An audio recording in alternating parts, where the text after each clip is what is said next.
right. Are we ready in the balcony? All right. I don't care if staff is ready. The balcony is ready, so we are going to, and we've got a quorum, right? Okay. So we've got lots to cover. Well, at least some really, I mean, everything's important, right? So but we just don't want to waste any time, so I am going to call this meeting to order. Good evening, everyone, and welcome to the City Council meeting. Tonight is June 2nd, 2026, and we are about to go into closed session. I just want to take a minute before we go into closed session to say June 2nd is also Election Day. If you have not delivered your ballot to either a polling place or that ballot drop box outside City Hall on Oak Street, or the College of Alameda, or the Bay Farm Branch Library, drop everything, grab that ballot, go do it now. You have until 8 o'clock. It is your solemn duty as an American citizen to vote. So please, your voice is your vote. Make it heard. Vote. So with that, Madam Clerk, could we please have a roll call? I'll step down off my soapbox. Councilmember Spuller. Briefly. Here. Pryor. Here. Mayor Ezzy Ashcraft. Here. 3 present, and hopefully Councilmembers Daysog and Jensen will be here shortly. Have you heard from either of them? No. Okay. I can reach out. That would be great. Yep. Okay, Madam Clerk, do we have any speakers on the consent calendar? We have none. Okay, we will then move on to item 2A on the consent calendar. Could you please introduce that item? So 2A is designated negotiators for 1701 Monarch Street, which is building 29, and it's with Longshot Space Technologies Corporation. Okay, and so what I'm looking for is a motion and a second, like instantaneously, to approve Adam Politzer, interim city manager, Abigail Thorne Lyman, base reuse and economic development, Director Alicia Straub, base reuse manager, Ada Wong, executive vice president, everyone listed on this agenda item to be the negotiators. Do I have a motion? So moved. Moved by Vice Mayor Pryor, seconded by Councilmember Bowler. All those in favor signify by stating aye. Aye. Aye. That motion carries. And so we did do a little flip of the items. We are actually going to take item 4B first, then we'll do 4A, and then we'll do 4C. So, Madam Clerk, could you please introduce the closed session items and in the order that we're going to take them? Yes. Thank you. 4B is conference with legal counsel existing litigation pursuant to Government Code Section 949569A. The case name is City of Alameda versus Greenway Golf Associates, Inc. The court is Alameda County Superior Court. Case number is 22 CV 011964. 4A is conference with real property negotiators pursuant to Government Code Section 549568. Property is 1701 Monarch Street, Building 29 at Alameda Point. The city negotiators are the interim city manager, base reuse and economic development director, base reuse manager, assistant city attorney, and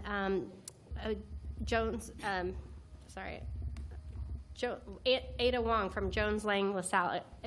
And the negotiating parties are the City of Alameda and Longshot Space Technologies. Under negotiation are price and terms of lease, and 4C is public employee performance evaluation pursuant to Government Code Section 54957. Positions evaluated are city attorney and city clerk. Thank you, Madam Clerk. So at this time, I'd like all staff and non-staff who are involved in item 4B related to Greenway Golf and Associates or the City of Alameda versus Greenway Golf and Associates to join us in the room behind council chambers, and we'll call the next item as it comes up. And to the public, we intend to be back before you at 7 o'clock this same evening. Thank you so much. Go vote.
Hello, everyone. We have just come out of closed session. Give us 5 minutes, and we'll be back before you. Don't go away unless you haven't voted yet, and then get yourself immediately to the voter drop box or a voting location. Okay, we'll be back.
Are we ready in the balcony? As if they're always ready in the balcony. Okay, as promised, it is 7:05 and we are back before you.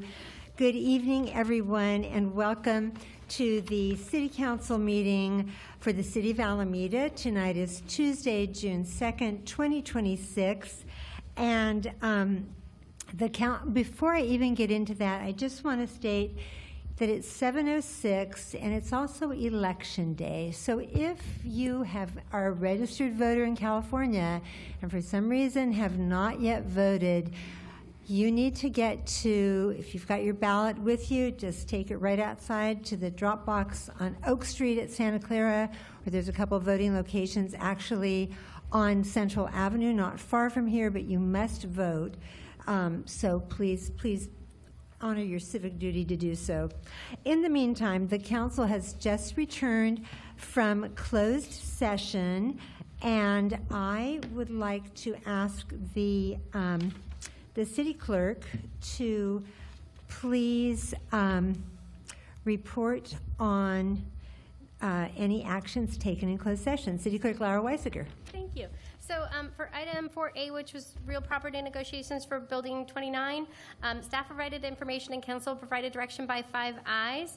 And for item 4B, which was litigation, the Greenway case, the City Council authorized the City Attorney to execute a settlement agreement with Greenway where the parties would bear their own costs, work to revise the lease between the parties to clarify certain provisions such as audit and green fees, and the pending litigation was dismissed. This item also carried by 5 ayes, and then my understanding is Council will return into closed session for the last item, 4C, which was evaluations.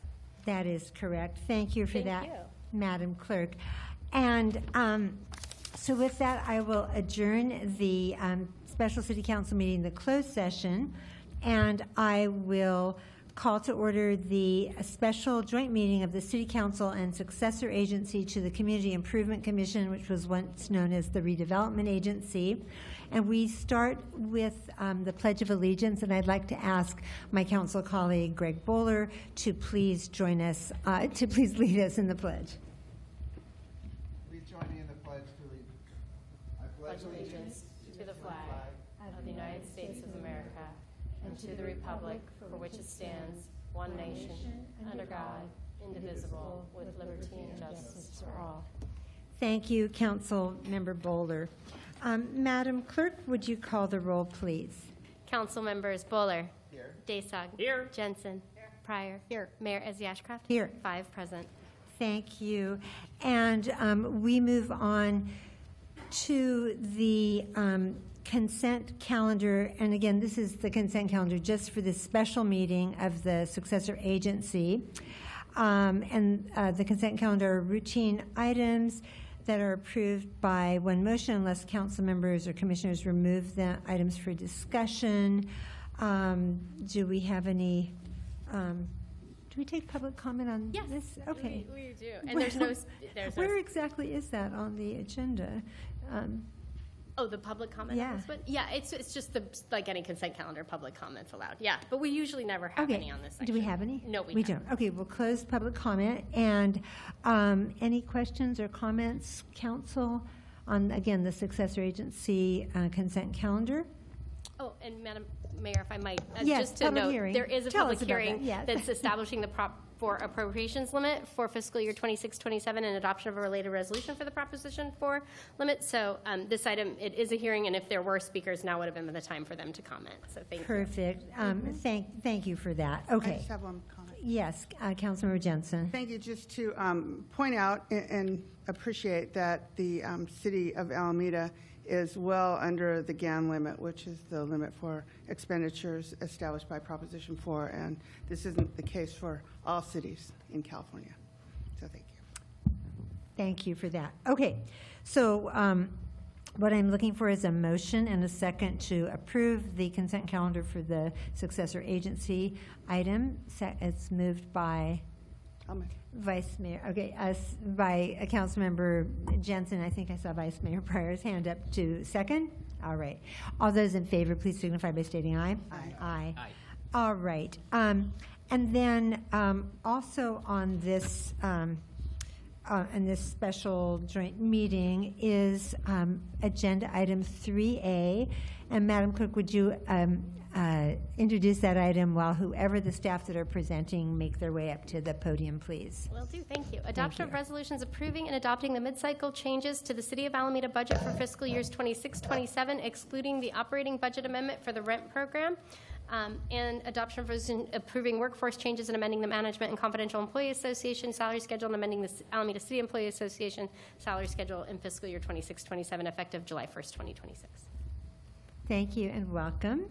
Good evening, Madam Mayor and City Council. My name is Ekaterina Burton, and I am the budget manager, and I will be giving you a brief presentation for this particular item.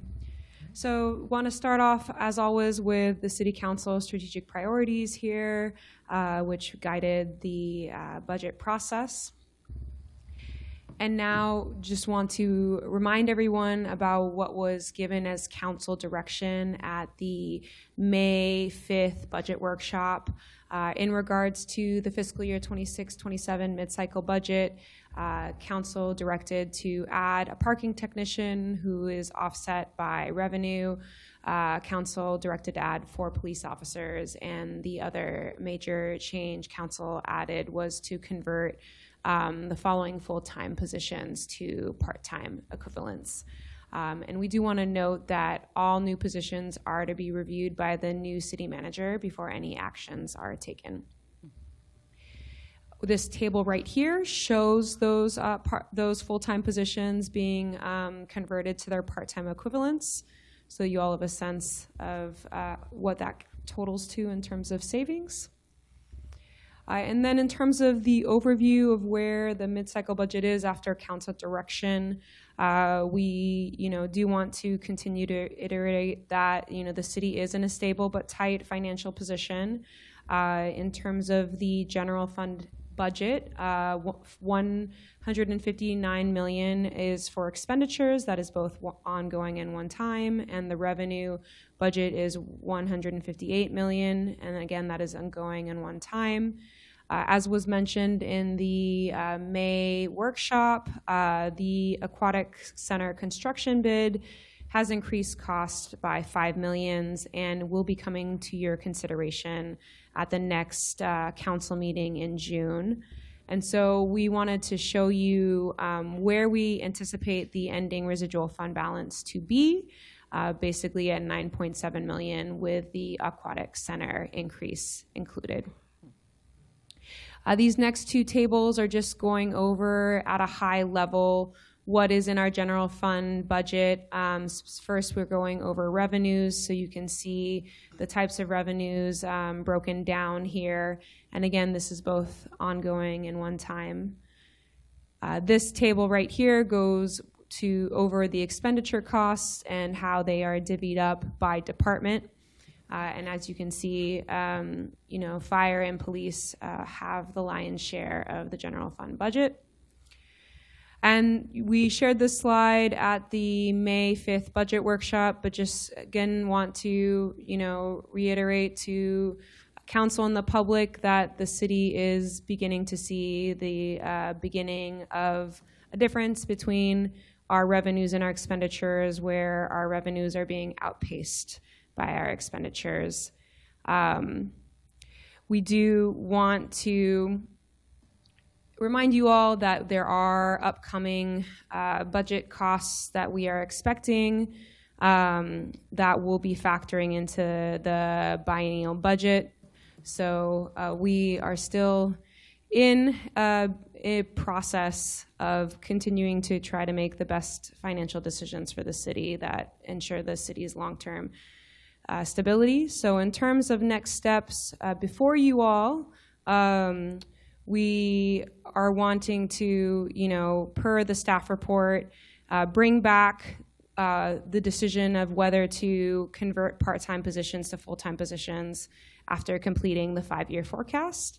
And for tonight, your next step is to approve and adopt the budget and workforce changes as proposed in the staff report.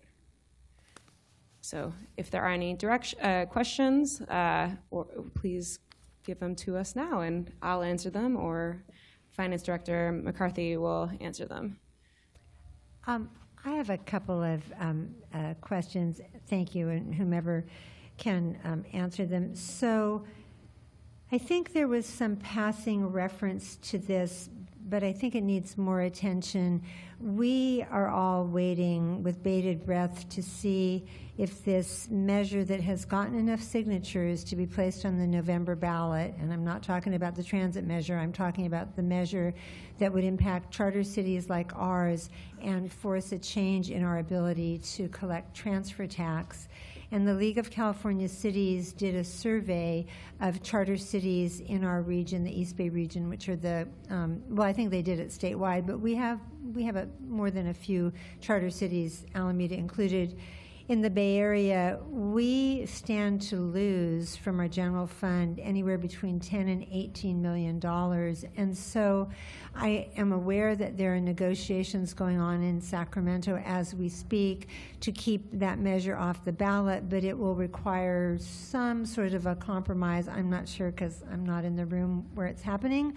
But I don't think that we can realistically and responsibly budget for money that might be taken out of our general fund. So that's more, I didn't see too much. I guess my question is, how are you all addressing that? Because it wasn't really highlighted.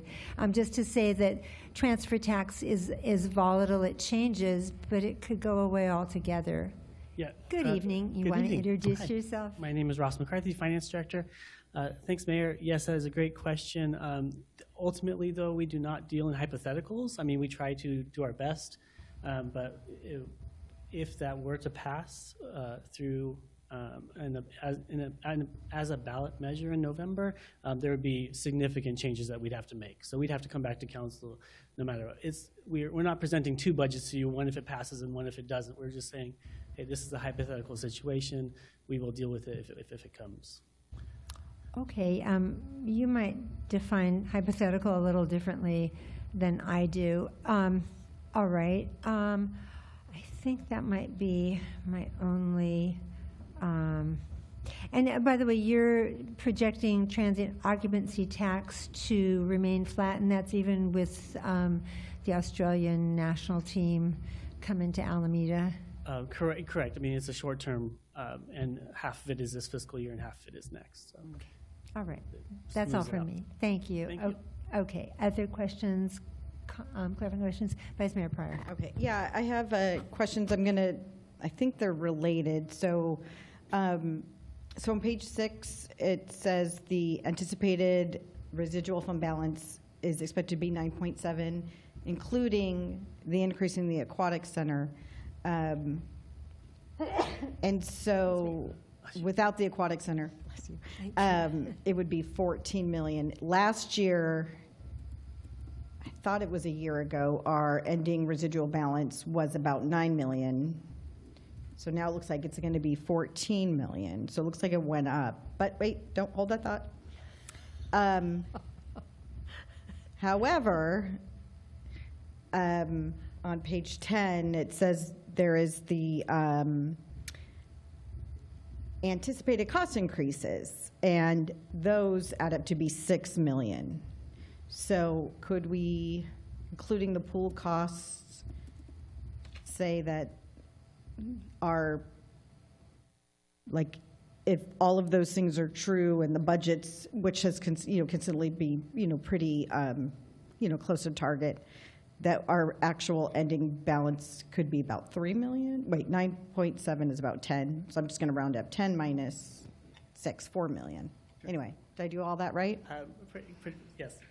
Thanks, Vice Mayor. So the $6 million is for the next biennial budget. So we were projecting out, so that's not to this mid-cycle budget that we're doing right now. We're doing the second half of last year's biennial budget. And so the $6 million is in anticipated costs. We know these costs are going to come.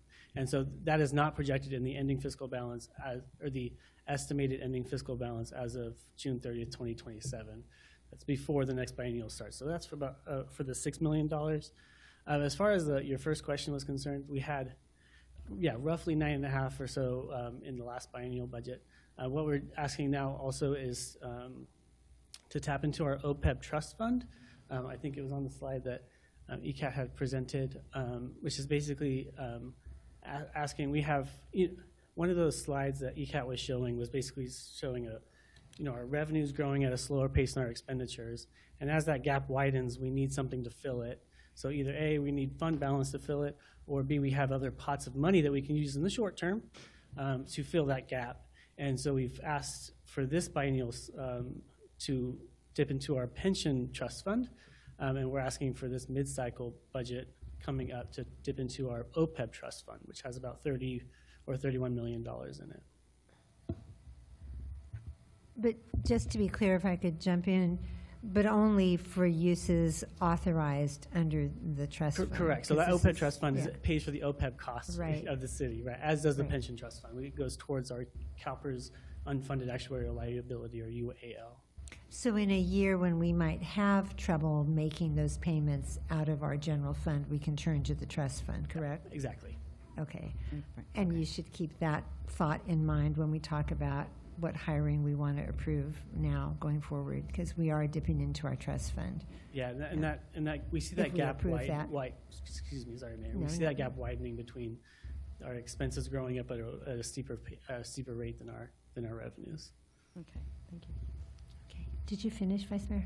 I did, thank you. Okay. yeah.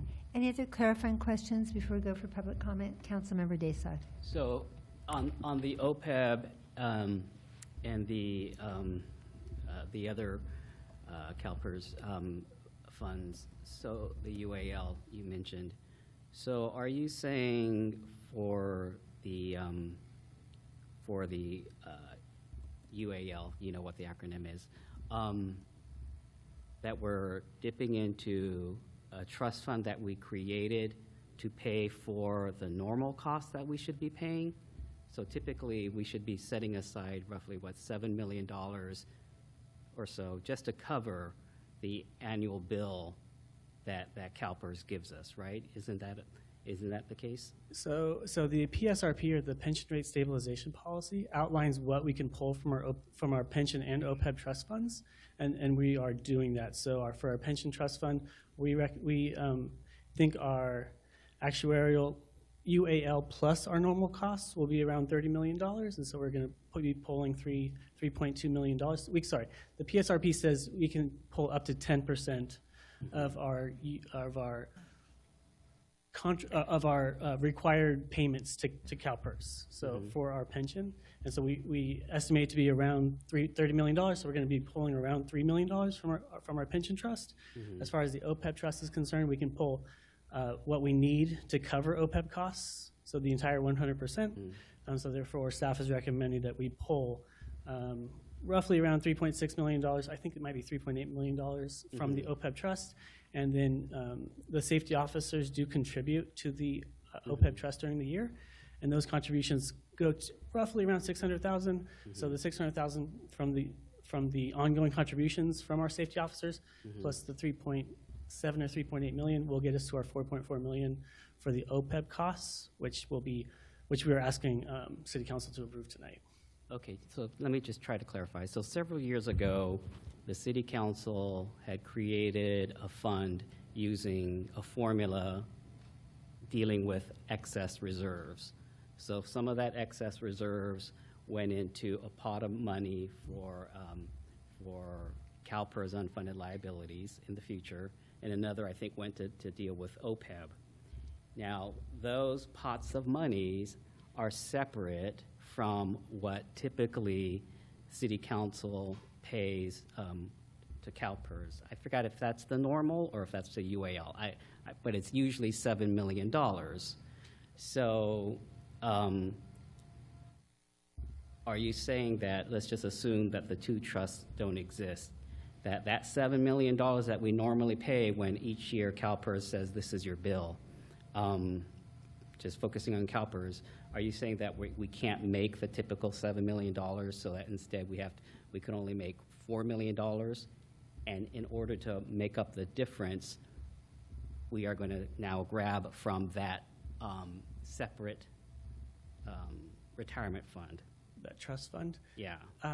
If I'm understanding, take a step back here. Yes, about 8 or 9 years ago or so, we created the pension trust funds. We'll just talk pension and just talk CalPERS. Yeah. Yeah, so the $7 million is roughly the normal cost, which is the costs that we match with the employees based off of whatever CalPERS needs us to pay that pay period or that year.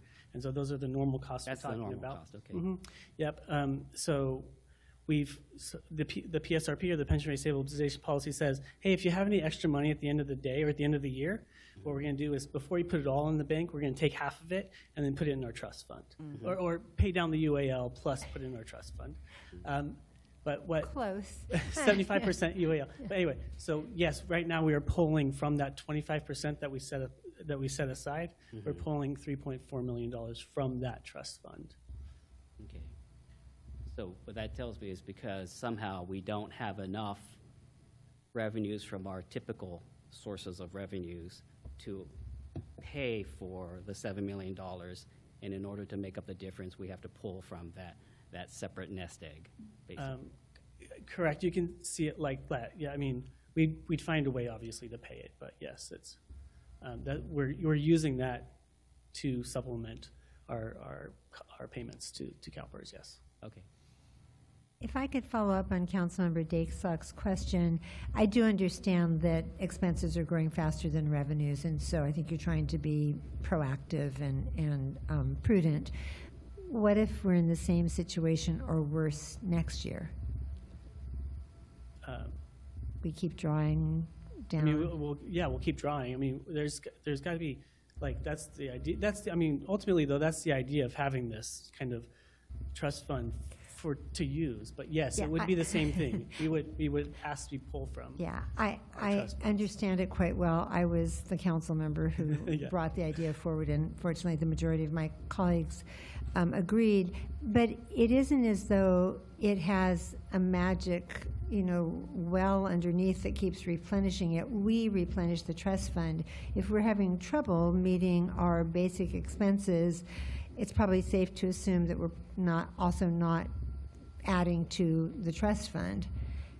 Correct? Yeah. Correct. Okay, so then at some point, the balance is drawing down, it's drawing down, and at some point it's gone. But have you stopped to think long range, how you would approach that? I mean, I can go ahead. Assistant City Manager Wooldridge? Thank you, Mayor.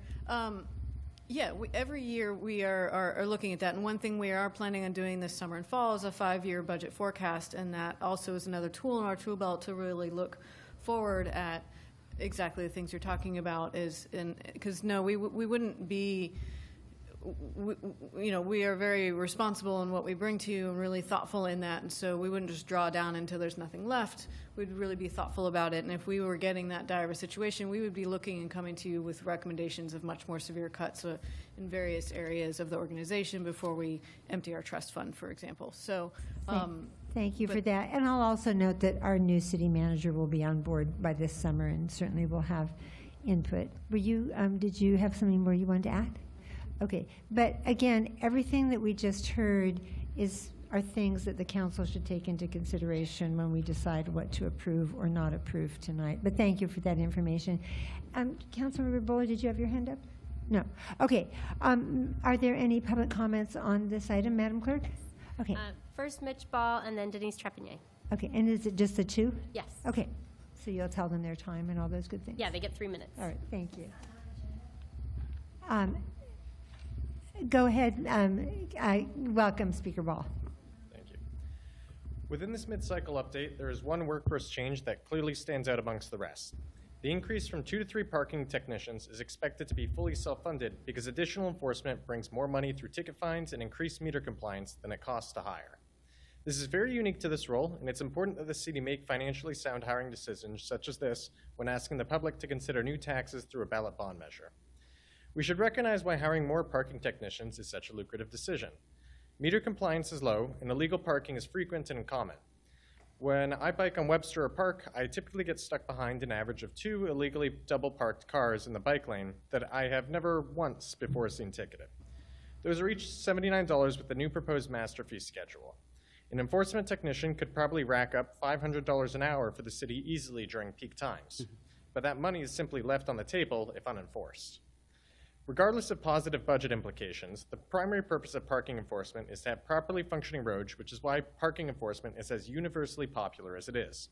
While sometimes there is pushback for motorists regarding street design for active transportation, everybody hates illegal parking. If you frequent the popular community forum, the Alameda Peeps Facebook group, you will know that it has become a tradition to post pictures of driveways blocked by illegally parked cars. And each of those posting residents stuck in the driveway is a car owner. Many car owners often frequently complain about being unable to find street parking, and street parking is often taken up by parked cars that far surpass the 72-hour rule. Every day on my way to work, I pass by 2 old rusty project cars that sit in the same street parking spots on 8th Street south of Gene Sweeney Park for months.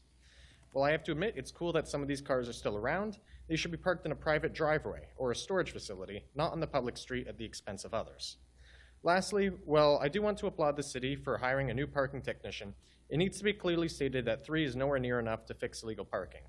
The nearby city of Berkeley has not 3, but 24 parking staff positions, and that city isn't much larger than ours. Next full cycle budget update, the city of Alameda should make a commitment to hire at least 9 parking enforcement technicians so that parking budget becomes revenue positive and illegal parking ends in Alameda. Thank you. Thank you. Our next speaker. Denise Trepanier. Welcome, speaker. Thank you, Mayor and Council members. I'm here speaking on behalf of Bike Walk Alameda to, as our previous speaker spoke to, approve the new parking technician position being requested by Public Works. As we mentioned in our letter, and as Mitch just stated very eloquently, this position is revenue positive, meaning that the revenue they'll generate more than offsets their fully loaded salary expense. When bike lanes were painted on Park and Webster a few years ago, we were assured that the city would keep cars out of the paint-only bike lanes through enforcement. However, that's been a broken promise for years now. Parking enforcement is spotty at best. The bike lanes have become de facto spots for double parkers and DoorDash drivers, while cyclists are forced to dangerously merge in with car traffic. Currently, enforcement is mostly aligned with either their parking metered hours or street cleaning hours. There's no enforcement after 7 p.m., the busiest dining hours, and none on Sundays and holidays. It's been years that we've been leaving revenue on the table and creating a dangerous situation through inaction. Further, we should not be asking residents to support a bond measure this fall while we continue to leave this revenue on the table due to lack of enforcement. We urge you to support staff's request for an additional parking technician so that we can create a safe place for people to bike through our commercial corridors with extended enforcement hours that we'll get with an additional parking tech. And again, as Mitch said, we need more than the one they're asking for, but we'll take whatever we can get at this point. Thank you very much for your consideration. Thank you. Our next speaker. That was the last speaker. All right, with that, we will close public comment on item 3A. I wonder if I could ask Public Works Director Aaron Smith to come up and just give us a little overview, if you will, about this requested parking technician position. Is it going to magically transform all the parking violations into tickets? Tell us Sure. what you envision, and welcome. Mayor. Thank you. Yeah, I'm Erin Smith. I'm the city's Public Works Director. So yes, Public Works manages a majority of our parking program in Alameda. I do just want to acknowledge that our police department also plays a role, particularly as it relates to abandoned vehicles and anything that requires towing. So we collaborate on parking enforcement, but we, Public Works, do the majority of parking enforcement related to, time restricted. We focus on safety, parking in ADA curb ramps, bike lanes, et cetera. We have currently 2 full-time technicians and 3 part-time technicians. And then we have a program manager. So we are asking for a 3rd full-time technician, which allows us to align. We have 3 street sweeping zones. It allows us to ensure we have equitable coverage across the city, and it does allow extended hours and coverage for our parking enforcement. Our public speaker is correct. We don't currently have enforcement on Sundays. That would take a programmatic change of extending when we have paid parking, et cetera. But yes, there's absolutely an opportunity to continue to expand our coverage, both geographically and time-wise. Right now, the request is for one parking technician. Our next request very likely will be a supervisor. We do not have a supervisor for our parking program. We have a manager, and then we have all of our bodies that are in the field. So before we can really continue to expand the number of actual technicians we have, we really need a supervisor position. Right now, our manager is doing, and there's a whole adjudication process that happens for parking enforcement, and a lot of those require internal review, and we don't have the resources if we just continue to hire technicians. We'll need to be asking for a supervisor, and then, yes, there is potential capacity for more technicians in the future. And help us understand what a supervisor would do. Yeah, so supervisor, its primary purpose, well, there's probably three primary purposes. One would be oversight and coordination of schedule with the technicians and the part-time. The primary objective or role for the parking supervisor would be those, what they're called first-level reviews. So if you contest a parking ticket, a first-level review is a review that needs to be done by somebody other than the technician, but somebody that has knowledge of the program. That's typically done by a supervisor. So our program manager right now's time is doing that. And then so the supervisor's adjudication, number one, would be their priority. And then we have surprisingly, like a lot of phone calls, a lot of interacting with the public, a lot of triaging requests that come in from a variety of different locations. So really needing that higher level position to help us assess that incoming data, determine hotspots, so that our program manager can focus more on resource allocation, and we have some additional ordinances that might be coming forward to allow us to cite other safety measures like parking in all types of bike lanes, which we don't have right now. All right, thank you. Any questions okay, and I saw Councilmember Jensen's hand up first, then I'll go to you, Vice Mayor. Go ahead, Councilmember Jensen. Oh, thank you. It's a question or a comment, actually, more just an explanation I'd asked for. Recently I've been, as always, out and about in Alameda, and I noticed on Webster Street recently that Alameda Police, APD, was doing bike lane enforcement. And I'd like to understand a little bit better. I see that Chief Joshi is also here, but understand a little bit better how how Public Works and APD collaborate on those sorts of activities, and whether this has been effective. Yeah, I'm happy to share from my perspective, and then Chief Joshi can. But yes, the police department has every right to cite those same citations. Some citations that we cite can overlap, and they have resources and we have resources, and it just means more resources. So that's my perspective from Public Works. There are a few things that the police department does that we do not do. As one, we're not sworn officers, and there's other restrictions, but I'll let Chief Joshi respond from the police perspective. Thank you, Director Smith. Have a seat. Good evening, Chief Joshi. Good evening, Madam Mayor, members of council. So to answer your question, Councilmember Jensen, so APD and Public Works, we work very closely together. We collaborate. It's a joint effort. APD does not have dedicated parking enforcement personnel. We do have one person who's assigned to the abandoned vehicle detail, and what she does is she goes out and addresses parking enforcement and also tows vehicles that are blocking driveways or vehicles that have been parked beyond the 72-hour limit. So, but we certainly do have a good working relationship with Public Works, and we communicate and collaborate to address parking issues as best as we can. Thank you. As I mentioned to you when I noticed it was not exactly parking enforcement to the extent that tickets were being given. It was more just notification, and the officer was advising people who were parked in the bike lane to move their vehicles, and it was working quite well. So I want to appreciate that, and I know that you have all of your officers have big jobs, but this was something that on a weekend day with a lot of people on the streets and a lot of double parking in the bike lane, I think it was very effective. So thank you. Yeah, no, credit to our staff.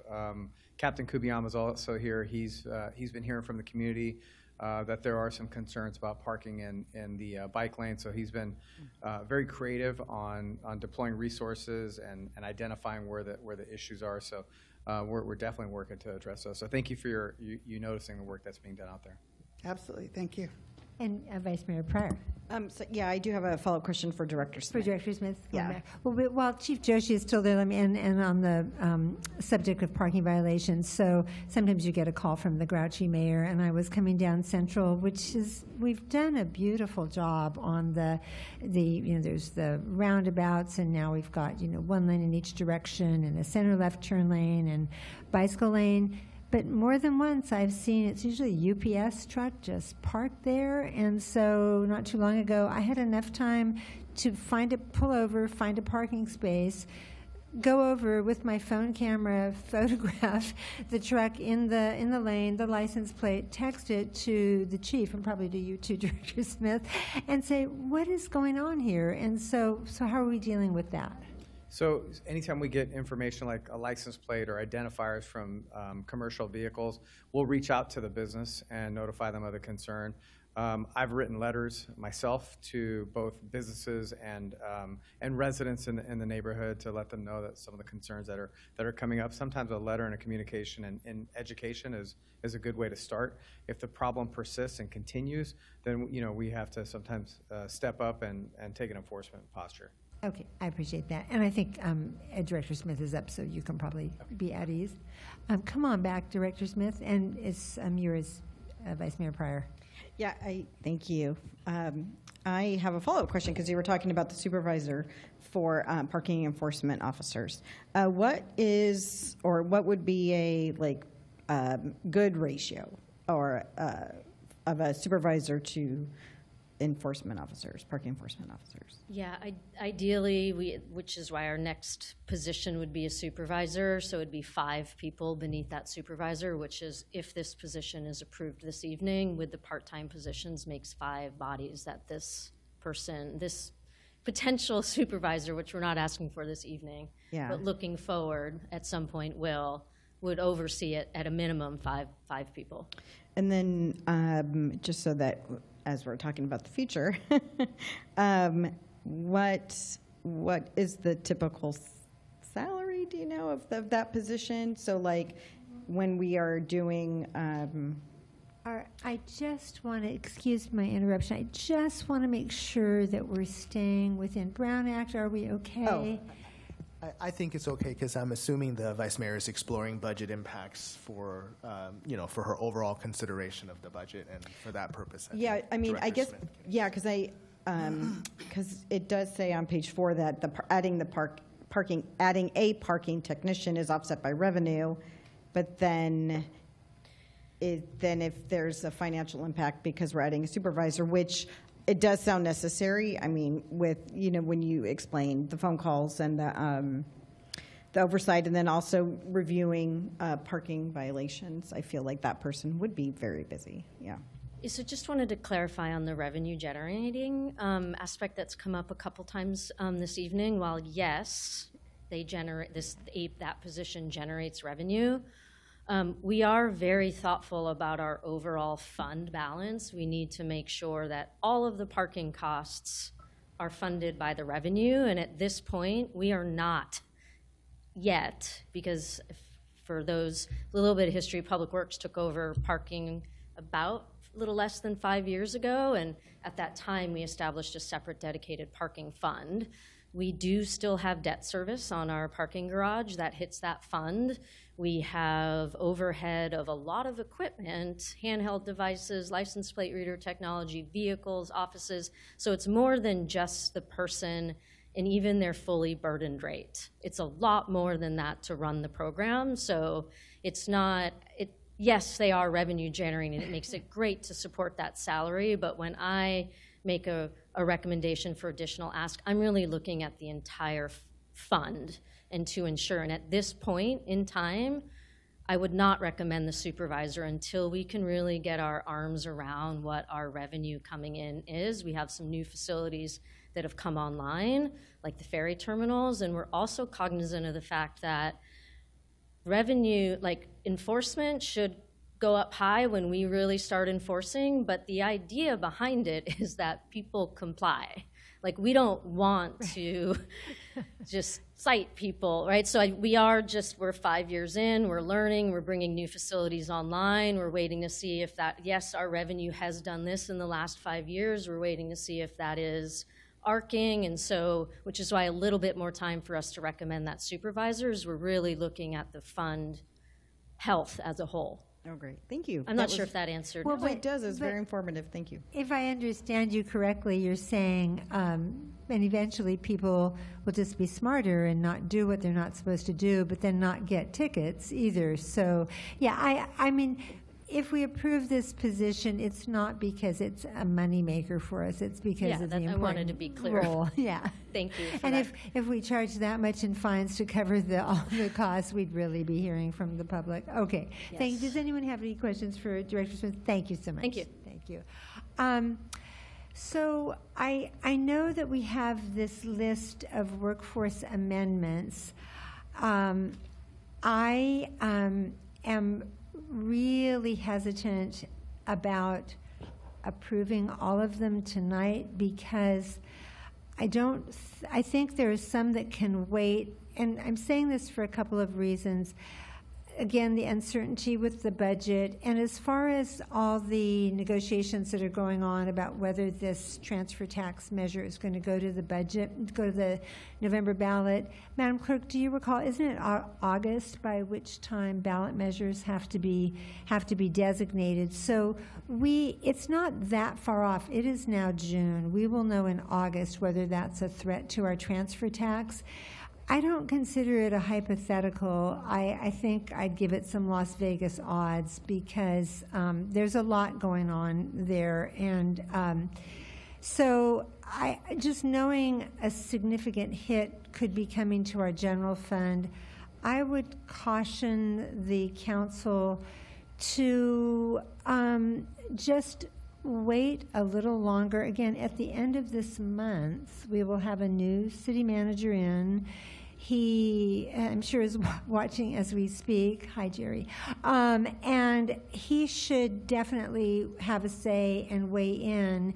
And also by August, we will know whether that bill to get rid of Charter City's ability to collect transfer tax, and I think there might be some retroactivity to it. It's pretty grim, whether that's a going concern or if it's not what it was negotiated out with. But just looking through these, I could definitely make the case for the parking technician because I do think that that's it's public safety. It's, you know, we encourage people to get out of their cars, take bikes, but we have to keep our bike lanes clear. And the IT item, I mean, IT does so many things to protect us from cybersecurity risks, which would cost a whole lot more money if we get hit with something. But for some of these, I would just ask that, for instance, there's a number of asks for the Planning, Building, and Transportation Department. The one thing I would say is we do have a sustainability manager. She's doing amazing work, and we should make sure that her salary range and working with our HR director is where it should be. But for some of these other positions, and I'm happy to hear from department heads, I would say we are going to be hiring, after the new city manager comes on board, we're going to be recruiting for a public planning, building, and transportation director. So certainly that person should have some say in how their department is structured. So for some of these things, I would just ask that we not move forward now, but wait, you know, until probably after we come back after our August recess. We have already talked about the police positions, and that I think is a matter of public safety and important. But I just, I think we do need to tread carefully here, because what we don't want to do is authorize positions and then have to lay people off. And again, for some of these, we shouldn't even be recruiting before a new Public Works Director, not Public Works Director, Planning, Building, and Transportation, I get my P's mixed up, before that new director is on board to have a say over how they want their department structured. Anyway, enough from me. What else what do my colleagues think? Councilmember Bowler, got any thoughts? Sure, thank you. I definitely think that the council was pushing back somewhat at the budget workshop, and there were 5 full-time positions that were vetted. There was actually more that departments recommended, quite a bit more, I think. And I believe the interim city manager worked with the department heads and came to a shorter list, but even that list, we pushed it back with the exception of the parking technician. And that included such things as division manager for public works, which had a lot of appeal to it, and that something we should strongly consider later. Given that, we also, put a big preference on the public safety side with the police officers, trying to get ourselves up closer to the full staffing of 88, but certainly trying to deal with some of the needs and some of the recruitment efforts that have gone pretty well in recent years, and we had a whole big conversation about that. But we didn't have our budget workshop push back on the workforce amendments, which is interesting, because we didn't really dive into it in detail during that workshop, but I think it's a 1 point, if I'm reading this right, it's 1.8 million in terms of enhancements. These are enhancements to existing positions where positions are upgraded or reclassified, and I don't know that a lot has changed since the last workshop. I know that staff is recommending these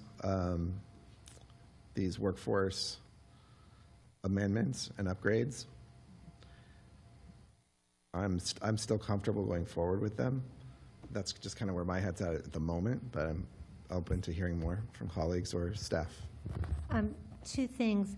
We didn't delve into the possibility of losing transfer tax revenue from the general fund. That did not come up.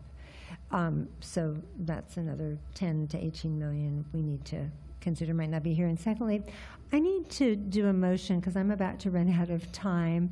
What I would like is to have, I don't know, we've got to get through a motion, 5 minutes added to speaking time, and that would be across the board. All right, I make a motion to add 5 minutes. Thank you. Second. Okay, all those in favor, please signify by stating aye. Aye. Aye. Is that unanimous? Okay, so the city clerk knows how to do that. And are you saying you want to hear from your colleagues? Did you finish your remarks? Okay, Councilmember Desag, your thoughts? No, I think I've stated my concerns at the previous workshops, so there's nothing new to add. Thank you. Vice Mayor Potter? Yeah, I'm definitely aligned with what Councilmember Bowler said. When I look on page 5, it's on the presentation, because it talks about the full-time positions and that we had asked for those to be part-time. There are 2 positions. I can see waiting, to see, like you had said, Mayor, for input from the new city manager in these positions, like for the finance, fire, and well, that one's at 0, so I'm just going to leave that there. But for the part-time safety officer and the part-time park maintenance worker, I feel like this is work that I think is important and needs to get done, and I think it's just a better investment in the long term to fill those positions. I think the other ones are also important, but I don't think waiting, I don't have a problem with waiting to fill those, if that makes sense. Do you want to go down And I do see that there are some that don't involve a cost because it's just a reclassification. So I don't think that's controversial. But and I guess there's different ways we could also approach it. And one is to say that positions won't even be advertised until the new city manager. We could approve it, but just say, but we'll wait to advertise the positions when the new city manager is on board, because he may well want some input into how the position is worded. And also, again, especially when we don't even have a planning director right now, I think I want to give deference and respect to whoever does come on board. So that's a possibility if we could defer that. Yep, I think that makes sense. And- Because he's going to be here soon, so it's not like we're waiting 6 months. No. I'm sorry, I don't know if you guys can hear me. Yeah, he's going to be here at the end of this month. And also, okay, so I could get on board if we agree that we will wait to even advertise until the new city manager is on board. When it comes to the aquatic cost increases, and I've asked questions and I've gotten some answers, when this comes back to us at another meeting, I definitely need some questions answered about how, literally from one day I was told we needed $4 more million, and the very next day we needed $5 million more. And so this is a significant jump, and we need a better explanation. So just putting folks on notice to be prepared for that. Councilmember Jensen. So just to be clear, Madam Mayor, you're suggesting that these be deferred, that the part-time position be deferred, or?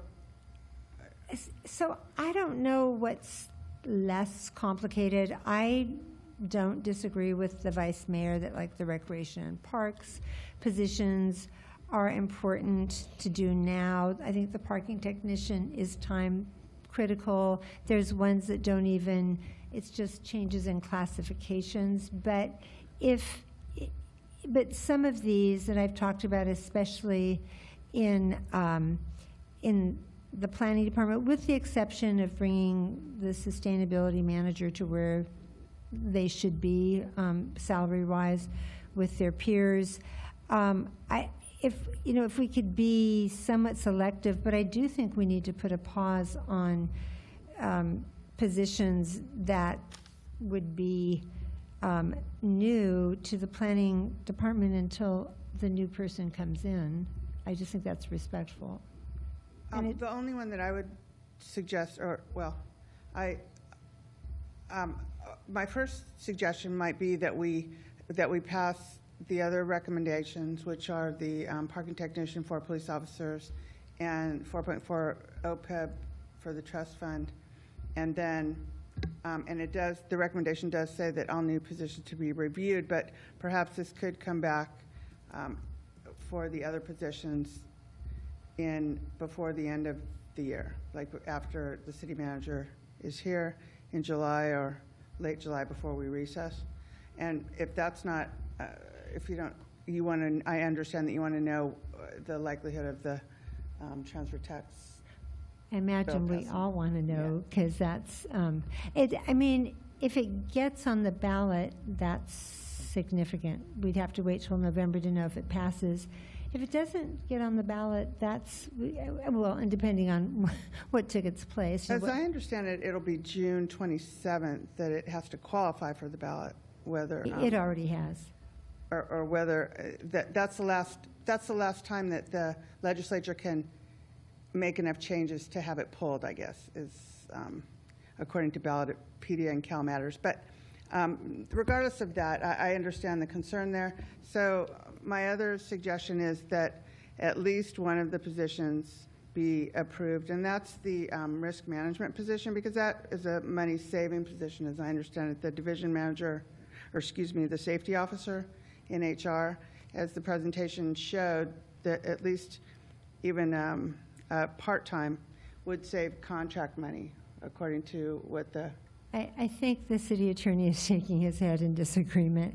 That one I would like to hold on. But City Attorney Shen, do you want to explain what you know? I'm sure the HR director can partner with me on this, but there were no contract funds planned for the coming fiscal year. So While there was a one-time allocation of contract funds for the current fiscal year, we did not plan for continuation of that contract, and so there are no offsets for the upcoming fiscal year. So you're saying we could safely defer on that one? Oh, do you want to come up? Good evening. Go ahead and introduce yourself. Yes. Hi. Good evening, everyone. Noelle White, Human Resources Director for the city. Yes, these are not going to be offset by bringing on a part-time staff member. However, what it will do is create a gap for the city in its safety program, going from having some sort of resource in order to address safety issues to now no resources. Hence the request, ideally the full-time position would be ideal, but at least with part-time funding, we can at least have someone available to address that gap to make sure that the safety program is moving forward. And waiting 2 months, would that create a hardship? Not necessarily, no. I think my concern would be is just, again, lack of resources, staff. If something major were to happen within those 2 months, whether it's a situation that occurs, my concern would be from a liability perspective, making sure that we have the appropriate subject matter expertise and individuals to be able to respond to some of those needs. And I know the city attorney is concerned with the city's liability. Does your office provide any assistance in risk management? Well, so we don't have safety resources, which is what this ask is. One of the things, as the HR director was speaking, one possibility, if the council's desire is to delay for 2 months, is that the current contract was executed under staff authority, was executed under my authority, and to the extent that there are leftover monies, right? Staff authority is up to $75,000, and so to the extent that there are leftover monies, we can continue the contract for 2 months. On a 2-month basis? Exactly, assuming there's money left over, right? Because we can't exceed the 75, but we can extend the term under my authority, assuming that there are still funds left over. Okay. Back to you, Councilmember. That answers my question. Thank you. Okay. Okay. Do you think that might be a compromise? Yes. Yes, that sounds like it would provide sufficient resources for the program. If we were to delay 2 months, and again to City Attorney Shen, if there are funding available to help us at least bridge that gap in the event that there's an incident, I think from a liability perspective, just keeping us proactive, that would be amenable, yes. Thank you. Thank you. Appreciate the And I would flexibility. also, with Yeah. the 2-month delay, just to be clear, that would be acceptable as well. But I think we should be really clear that we'll be in recess in August, so this would be more like 6 weeks. No, yeah, 6 weeks or so from now. Yeah. Thanks. Okay. Is that? Mayor? Yes, please. Who? Oh, Assistant City Manager. Thank you. If I may, a couple things. One is I want to point out, well, let me continue on this thread first. An example that Director White was talking about is if something occurs with an employee and there's an OSHA complaint filed, or there's various factors that could factor into account, the directors of different departments aren't necessarily qualified to manage an OSHA complaint and OSHA concern, and that's where this kind of position or contract would come into place. I'm a little concerned because we don't know if there's funds available unless we have confirmation of that. So it certainly is a possibility. We just don't know sitting here if there are funds available. That said, I wanted to lead to 2 other points. One is that we wouldn't do any hiring for any of these positions until July 1 anyway, and so our new city manager will be in place by then before we would do any hiring, and certainly has it within his authority to make decisions of whether he wants to approve the recruitment or not. So I just wanted, that's already a procedure that's in place, so just wanted to lift that up as well. So hiring and recruitment are 2 different things because you have to do recruitment first, and I'm thinking that the new city manager might like to even see what those materials look like. And you're correct, Mayor, and my point is we don't start the recruitment until July 1, and we have a process, it's called a requisition, where the city manager has to approve to even open the recruitment and start the recruitment. So I'm not talking about that before we could do the actual hire, the city manager has to approve the recruitment of positions. So I just wanted to make sure council knew that was the process. And I appreciate that. If it were determined, and how do we determine if there's funds available? Is that in finance? Is that, yeah. We can do that. We just don't have it necessarily right in here Okay. in front of us. We could do it. Okay, so maybe when we get around to crafting the motion, there's an, if this, then that, and if not, then that. So, because I think I would like to just use your authority to extend the contract in place now and get us through the interim and then go to what you're saying. And I understand. No, I think that's a great we all idea. want coverage. Okay. Thank you. Okay. The last point I wanted to make is there are several positions, PBT, Planning, Building, Transportation has been mentioned. Those are not general funds, so I just wanted to make sure all of council's aware that that's Fund 209, which is funded by the planning fees and revenue sources, so that's a separate revenue fund. So just wanted to make sure all the council's aware. And I appreciate that, and it's also a conversation I've been having with folks about needing to revisit some of the fees that are being charged by folks doing work, and it would be good to just doing work on their properties, because we are hearing that some of our fee amounts are getting to be burdensome, and we've always been a system where the permit fees cover the work, but in today's economy, that might need to be revisited. Councilmember Bullard? Thank you. Okay, sorry. I just want to follow up with what Assistant City Manager Wildridge said about these different funds, because it looks like in those workforce changes, there are, a significant investment on the general fund, such as the police officers, but a lot of these are upgrades. There's a lot of different departments involved here, and there's a lot of different funds involved. The funding source lists include the AMP, the general fund, of course, the IT fund, the library fund, the PBT, the Planning, Building, Transportation Fund that we just mentioned, and then also, I think there might be gas tax fund. And in my estimation, the council already pulled back, a large majority of things that were up for consideration after the interim city manager already did some vetting. So I continue to feel comfortable with the staff recommendation, which is to approve these. I do think it's built in. It sounds like it's built in that the new city manager will have discretion as to whether or not, when it comes to hiring any one particular person, that isn't going to happen unless the city manager approves it, which is, I think, pretty standard. So I would only feel comfortable. We should have dived into these things last time if we had concerns, because these are all there before, and I would be more comfortable making changes if we heard from each of these departments to see how it affects things. We've only focused on one so far. I think we focused on several. Back to you, Vice Mayor Pryor. I agree with Councilmember Bullard said. I do want to jump back to the safety. Sorry, I was going to say safety officer. Mm-hmm. Was that the name of the position? Okay.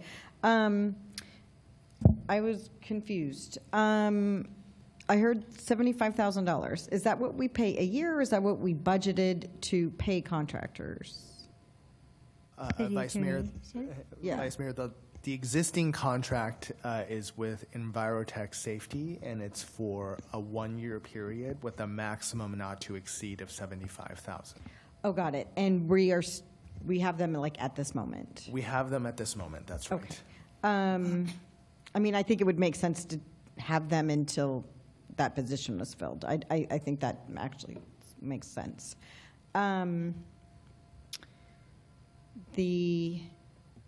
Okay.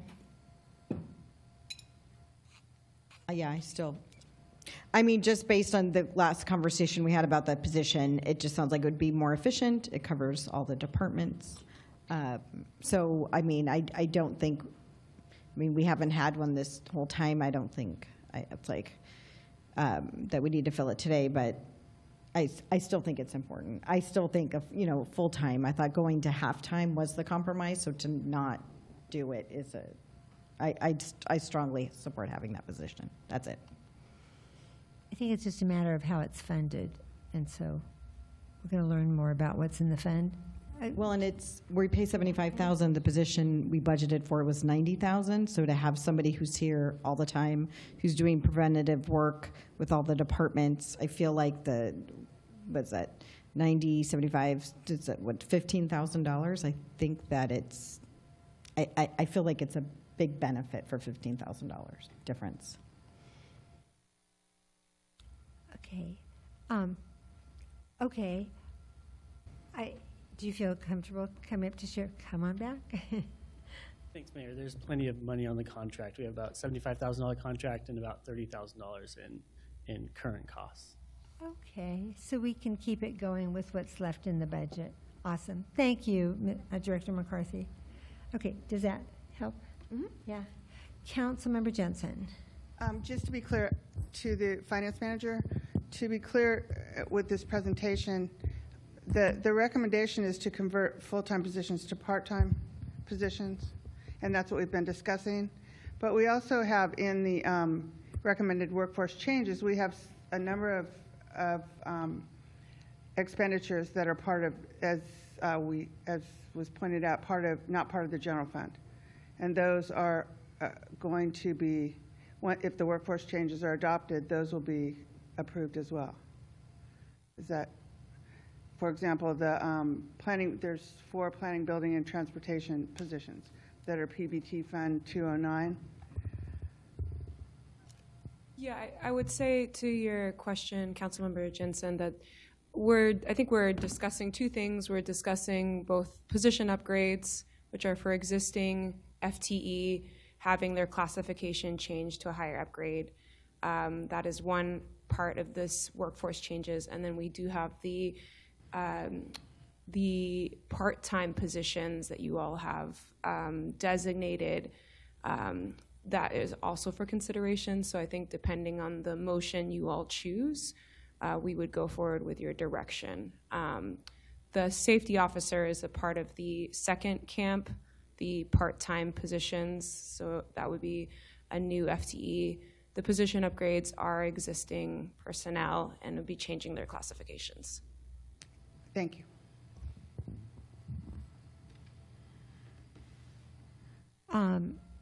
Anyone, other comments, motion? I think we've got some compromise. Anyway, what? I'll make a motion. Okay.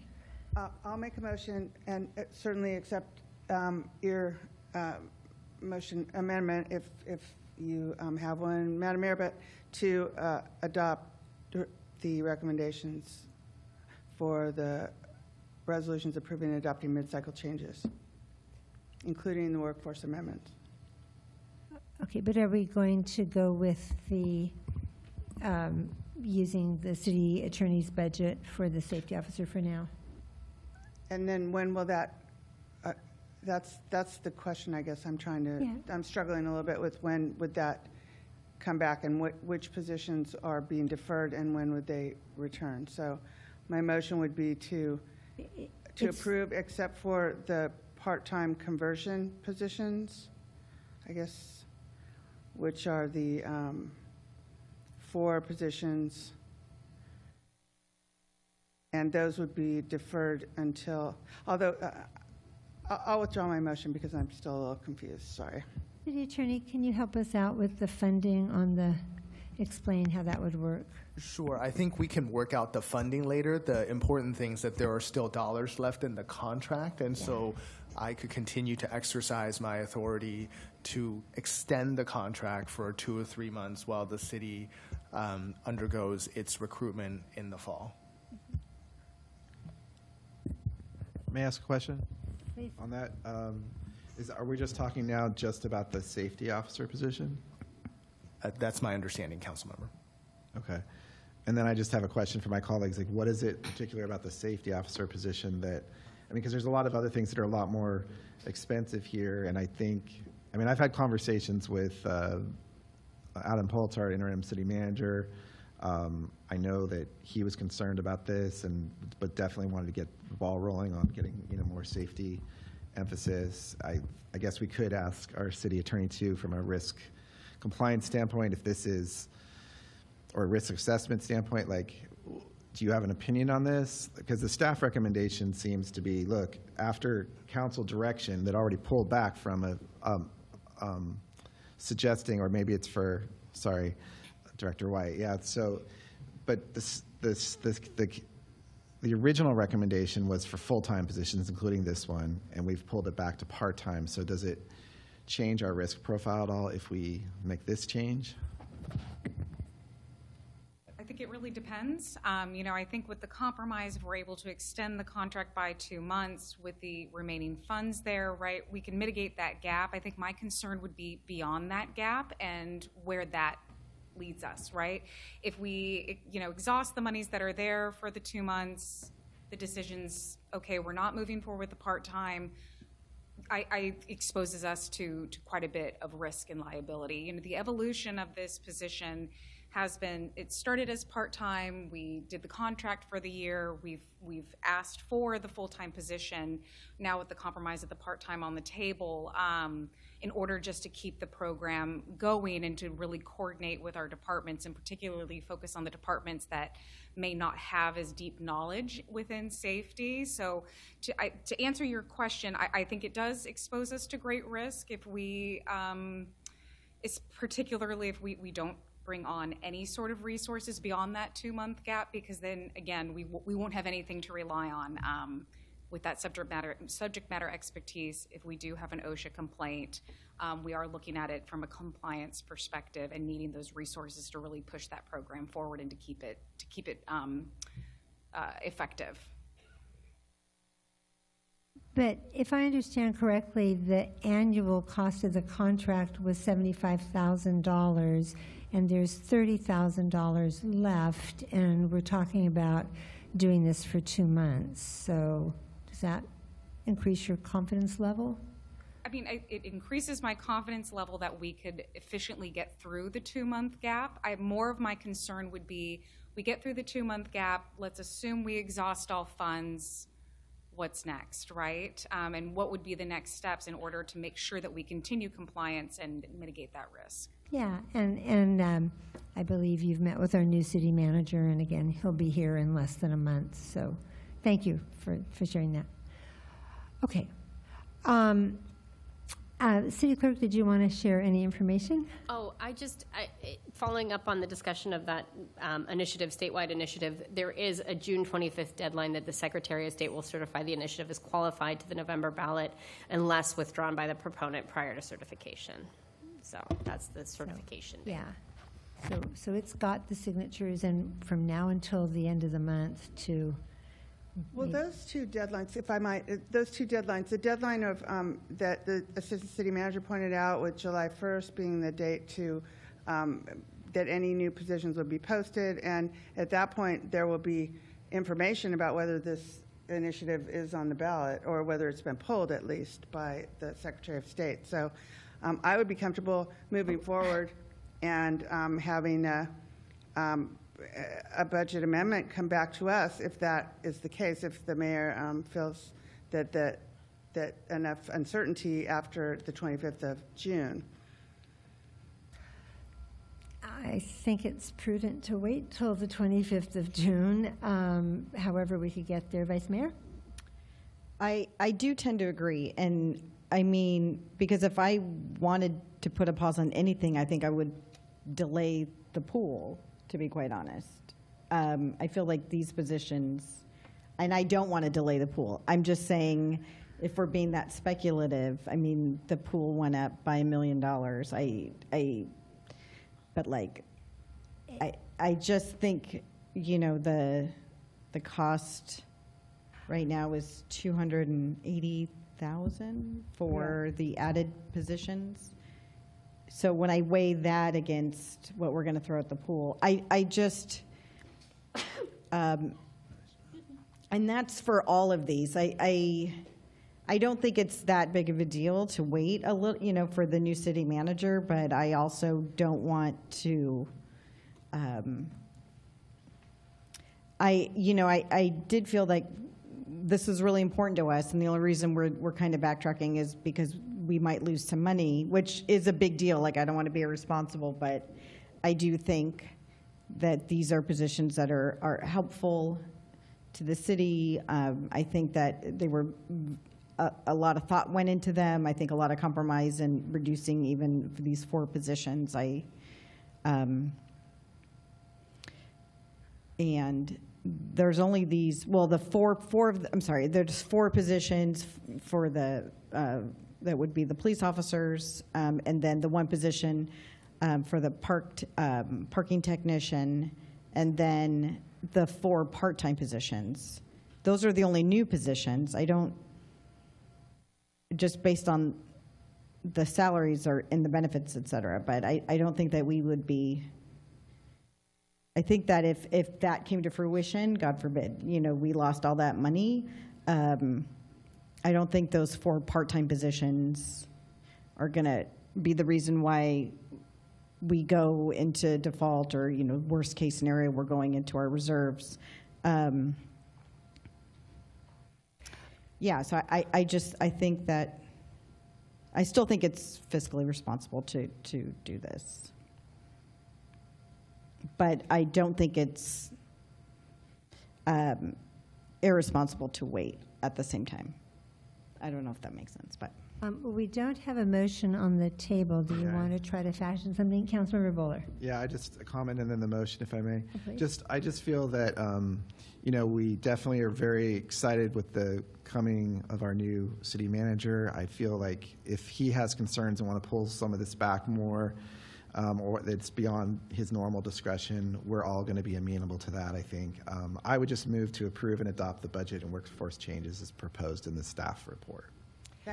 And could we just add that to be clear, that they wouldn't go into effect until, is it July 1st or the first city council meeting of next month?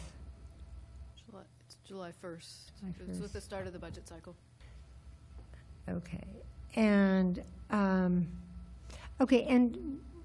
I move to extend the time by 5 minutes. Sorry. Okay, I appreciate that. That's a motion. Do we have a second? Okay, all in favor, signify by stating aye. Aye. Aye. Okay, that was at least 4.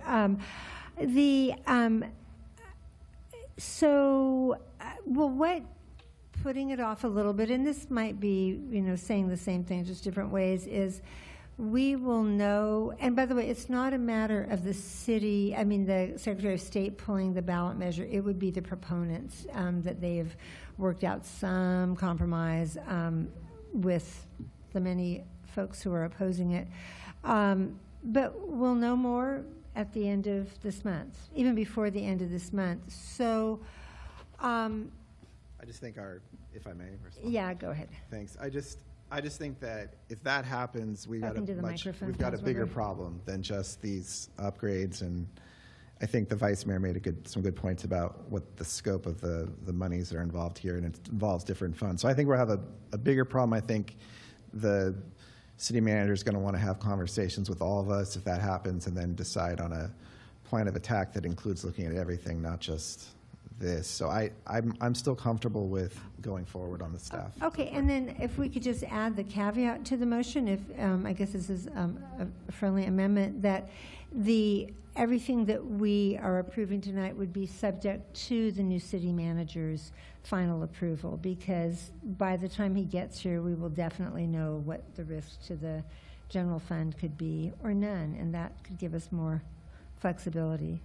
So, if we say that, he has that discretion to make those decisions, I know he's looking at stuff now, so even though he starts on the 30th, he could probably weigh in by the 1st. I guess I just have a question about that, because my concern, as you remember before, was that we hadn't talked to all these different departments. But putting that aside for a second, isn't it already built in? And maybe this is a question for Assistant City Manager Woolridge, who has the experience on this. Isn't that already built in? Does if we approve the staff report, does that mean all of this has to come into effect, or does the city manager still have discretion? And if the city manager wants to delay it for some reason and bring it back, is that built in or no? I think that might be a city attorney question as well. Either one of you, could you start, Mr. I'm Shen? happy to start and partner with the assistant city manager. I think that's right. The city manager just certainly has discretion to delay anytime. Okay, so we don't have to add that to a motion. And Assistant City Manager, would you concur with that? I completely concur with that. It's, as I was mentioning before, it's actually built into the system. The system that we use, the city manager has to approve the opening of the positions, of the recruitment. And I appreciate that, but we're here before the public, and the public might not know quite the intricacies that we operate with. I So understand. That's what I was appreciate- explaining before, and I'm just reiterating. So I'm answering Councilmember Bowler that yes, it's built into the system that the city manager would approve the recruitment of any position before it opens. Okay, and then no recruitments will open before he arrives. Correct, because it's not funded until July 1st, so we wouldn't open recruitments until July 1st, and he starts on June 30th. Okay. Okay, so did we have a motion? Did you make a motion? Yeah, I thought the first and second. Yes. There. Okay, who moved and who seconded? Bowler moved and Jensen seconded. Okay, all right. Okay, and with the understanding that none of this will go into effect until the new city manager gives his blessing, I will also support this. Any further discussion, Council? Councilmember Daysog. Thank you. I'll be voting no for the following reason. When we adopted the 2-year budget last year, we agreed to set the police general fund spending budget at a total of $39.8 million for fiscal year 25-26. That $39.8 million was meant to accommodate 88 sworn police officers positions. Why 88? That's the annual number of sworn officer positions that we have used as the number needed by a city of our size every year since 2011. But when we adopted the police spending budget totaling $39.8 million for fiscal year 25-26, on that night last year, we froze police hiring at 72 positions, even though the $39.8 million budget could accommodate 88 sworn officer positions. In effect, when we adopted the 25-26 budget last year, we effectively cut the budgeted sworn police officer positions from the traditional budgeted 88 to then budgeted 72 positions. Now, before us tonight, is an effort to set the police spending budget at a total of roughly $42.9 million for the next fiscal year, 26-27. Now, again, bear in mind, that $42.9 million is spending total that is associated with budgeting for 88 sworn police officer positions. But once again, by City Council direction, the police chief would now be limited to a total of 76 budgeted sworn officer positions. So let me repeat, it's not a revenue or a money problem. We have projected receiving enough revenue such that in the published budget, we are designating a total spending amount of roughly $42.9 million for police, which is an amount that can accommodate budgeting for 88 sworn officers. But once again, we are purposely limiting the sworn officer positions that the chief can hire now to 76 positions instead of 72 last year. So even though the presentation tonight says we are adding 4 police positions, in reality, we are not adding 4 police positions. We are instead freezing the chief's ability to hire no more than 76 officers versus last year's hiring freeze at 72 positions. But either freeze still keeps us from 88. Some say that the police hiring freeze at 76 budgeted positions instead of 88 is okay. It's okay because logistically, given the time it takes to hire police officers the chief couldn't hire 88 this coming year anyways. I counter by saying, by imposing the freeze at no more than 76, we are not giving the chief a fighting chance to start working towards 88 this year by hiring a 77th officer, a 78th officer, maybe even a 79th officer on his road towards 88, whether it's this year or sometime in the near future. And I certainly don't support this hiring freeze that we have in place, whether it was 72 last year or 76 this year. I think 88 is the right number. Thank you. Thank you for your comments, Councilmember Desag. Chief Joshi, you're here in chambers. Is there anything you'd like to say? Because I often put people on the spot with little notice, but we're always happy to hear from you. Welcome. Good evening, Madam Mayor, members of City Council. Yeah, so this is a tough conversation. Absolutely, we would like to have as many police officers as possible.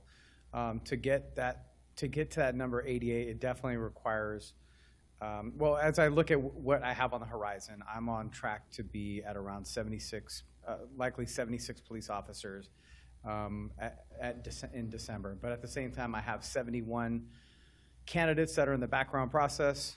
And so if we were to, let's say, eliminate 90% of those candidates, and we could potentially end up with 7 qualified. What I plan on doing is making timely notifications to council to advise of what our situation is.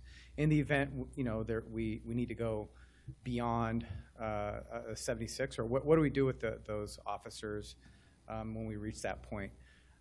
So it's difficult to say, to predict and project exactly how many officers are going to come in. But what I do know is at this time in the field training program, we have a certain number of field training officers. We're trying to recruit more. So as those numbers go up, we can accommodate training more police officers. So I say all that to say that as a police chief, I will make timely notifications as the situation evolves. But of course, would I like to have 88 police officers on the police department? Absolutely. But do I recall correctly, Chief, that in the past, possibly at the last budget hearing, you told us that you do need to have enough field training officers to bring on new officers because they have to spend, is it up to 6 months with a FTO? So they spend 19 weeks with a field training officer as long as there are no issues. Mm-hmm. So most recently, members of the Police Officers Association, their president or their leadership approached me and suggested that we look at maybe bringing, if we don't have enough field training officers, that could those officers be placed into other ancillary assignments before they go into field training. And theoretically, yes, we could do something like that. It's a little bit different than what we've done in the past. But at this time, we have 6 available field training officers, and that can accommodate 6 trainees at a time. All right. Thank you for that. Okay, thank you. Okay, we've had a motion. It's been seconded. All those in favor, please signify by stating aye. Aye. Opposed? Opposed. The motion carries 4 to 1. We have not added a council member. Okay, and we go, I think, Councilmember Bowler, you're going to recuse yourself from 3B? Yes. I have a investment in residential rental property in Alameda, so I'm going to recuse myself. Thank you. And we will take this item next. Who's presenting? I don't think there's a presentation associated with this. This was just carved out just for Councilmember Bowler Right. to recuse himself, so there was nothing additional Okay, to right. add for that This one. is just, Thank it you. was part Yes. of the budget, but because Councilmember Bowler needed to recuse himself. Thank Okay, so what I'm looking for and is just a motion and a second to adopt this mid-cycle operating budget amendment for the rent program to the city budget for fiscal year 26-27. I move that we adopt the resolution approving and adopting the mid-cycle operating budget. And specifically the rent program. For the rent program, Item yeah. in it. Okay, and was that you, Councilmember Jensen, seconding? No. So, sorry, you two sound so alike, especially without looking. Okay, it's been moved by Vice Mayor Pryor, seconded by Councilmember Daysog. Any further discussion? Seeing none, all those in favor, please signify by stating aye. Aye. Aye.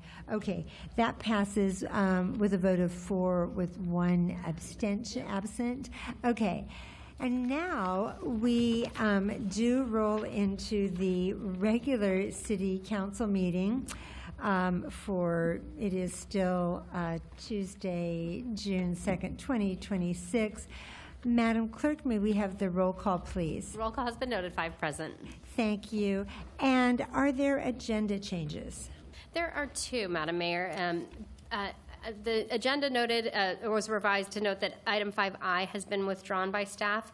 And then under the special orders of the day, the 3A. I can You take wanna that tell one. that So one? Okay, 3A, we're hoping to have that at our next council meeting on, I think it's June 16th. Yep. It's a presentation of a domestic violence prevention video that the Youth Advisory Board, and they advise the Alameda Family Services, has put together. They're high school students. They have schedules that involve finals and end-of-the-year projects and lots of things, and they just weren't ready to present this evening, but 2 weeks should give them enough time. So thank you for that. And so, those were our 2 agenda changes, right? Correct. Okay. And so, but we do have a proclamation this evening because the month of June is LGBTQ plus Pride Month, and I am happy to present this proclamation. Every June, lesbian, gay, bisexual, transgender, and queer, or LGBTQ plus Pride Month is celebrated to commemorate the anniversary of the June 1969 Stonewall Uprising, in which LGBTQ plus patrons of Stonewall Inn, a gay nightclub in New York City, sparked 6 days of resistance against police brutality and state violence. On June 28, 1970, the first gay pride marches were held in New York, Los Angeles, and Chicago, and sparked the modern gay liberation movement, bringing LGBTQ plus communities together to demonstrate for equal rights and fight against discrimination, issues that continue to shape conversations today. UC Berkeley's Equity and Inclusion website notes that at a time when LGBTQ plus people are experiencing a challenging national climate shaped by ongoing public debate, legislative and legal battles, and concerns about discrimination and safety, Pride Month remains both a celebration of community and a reaffirmation of dignity, visibility, and equal treatment for all people. Pride was and still is resistance through visibility, joy, and celebration. Governor Gavin Newsom recently observed that this month is a celebration of progress and joy for the LGBTQ plus community. It's a moment to stand together in defiance against hatred and bigotry, and California proudly fights for everyone's right to love and live freely. In his 2025 Pride Month proclamation, Governor Newsom stated that the LGBTQ community has fought tirelessly for their very right to exist and to be treated with the respect and equality that everyone deserves. But their fight is far from over. Members of the LGBTQ community around the world face continuous hate-filled discrimination and violence. Across this country, deplorable efforts targeting our LGBTQ community are undoing decades of progress, attacking our foundational rights and freedoms as Americans. This kind of hate and intolerance is not new. However, there has also been enormous progress due to the unrelenting work of the community itself. LGBTQ plus people come from all walks of life, race, ethnicity, color, religion, ancestry, national origin, and economic status. LGBTQ plus people have made important and lasting contributions to our great state and nation in every field of endeavor, including but not limited to business, government, medicine, law, humanities, science, literature, politics, education, music, philanthropy, sports and athletics, arts and culture, and serve as role models for all. The City of Alameda is a vibrant community that champions the values of diversity, equity, inclusion, and belonging, and proudly recognizes LGBTQ plus individuals among our dedicated city staff and board and commission members. On October 11, 2024, we celebrated the opening of QTAC, the Queer Teen Alameda Center, a drop-in center and safe space for LGBTQ plus middle school and high school students to socialize with and find support from each other and adult role models. The City of Alameda is committed to fostering an inclusive community where every individual feels safe, respected, and empowered to live authentically, free from fear or marginalization. Now, therefore, I, Marilyn Ezzy Ashcraft, Mayor of the City of Alameda, hereby proclaim June 2026 as Lesbian, Gay, Bisexual, Transgender, and Queer, or LGBTQ plus Pride Month in the City of Alameda, and urge all residents to celebrate the culture, accomplishments, and contributions of our LGBTQ plus people, work to advance the cause of equality for LGBTQ people and their families, and learn more about the diverse culture of the LGBTQ plus community by participating in activities presented by the Alameda Free Library, including Pride Rainbow Sewing Workshop for Kids on Wednesday, June 17th, 2:30 p.m. at the main library, a Pride Festival on Saturday, June 20th at 10:30 a.m. at the Bay Farm Island Branch Library, and Pride Banner Craft, which is happening June 1 through June 6th, all-day drop-in to do this craft at the West End Branch Library. There's also Pride Keychain Craft, June 8th to the 13th, and this again is all-day drop-in at the West End Branch Library. On June 14th, there's Pride Dancing Ribbon Ring Craft, going from June 14th to the 20th, all-day drop-in at the West End Library, and from June 8th to the 13th, Pride Planter Pot Painting Craft, say that fast, again, all-day drop-in at the West End Branch Library. There are also Pride book displays at the main library and West End and Bay Farm Island Branch Libraries, and an online book list at the Alameda Free Library website, which is alamedafree.org. So thank you, everyone. And we are about to go to oral communication, but before we do so, I just want to recite the ground rules for conducting and participating in a city council meeting. And that is to say that this is a business meeting. We are here to do the business of the City of Alameda. It is not theater. It's not a sporting event. Therefore, we don't clap, boo, cheer, jeer, do the wave. We sit and listen respectfully to our other speakers. When it's our time to speak, we get up and speak, and when our time's up, we sit down, or even before our time's up. And I say this almost every time because public speaking can be very stressful. It's one of the most stressful things some people do, and I never want someone to not speak in a council meeting because they felt intimidated, because the previous speaker was booed, and they certainly don't want that to happen to them.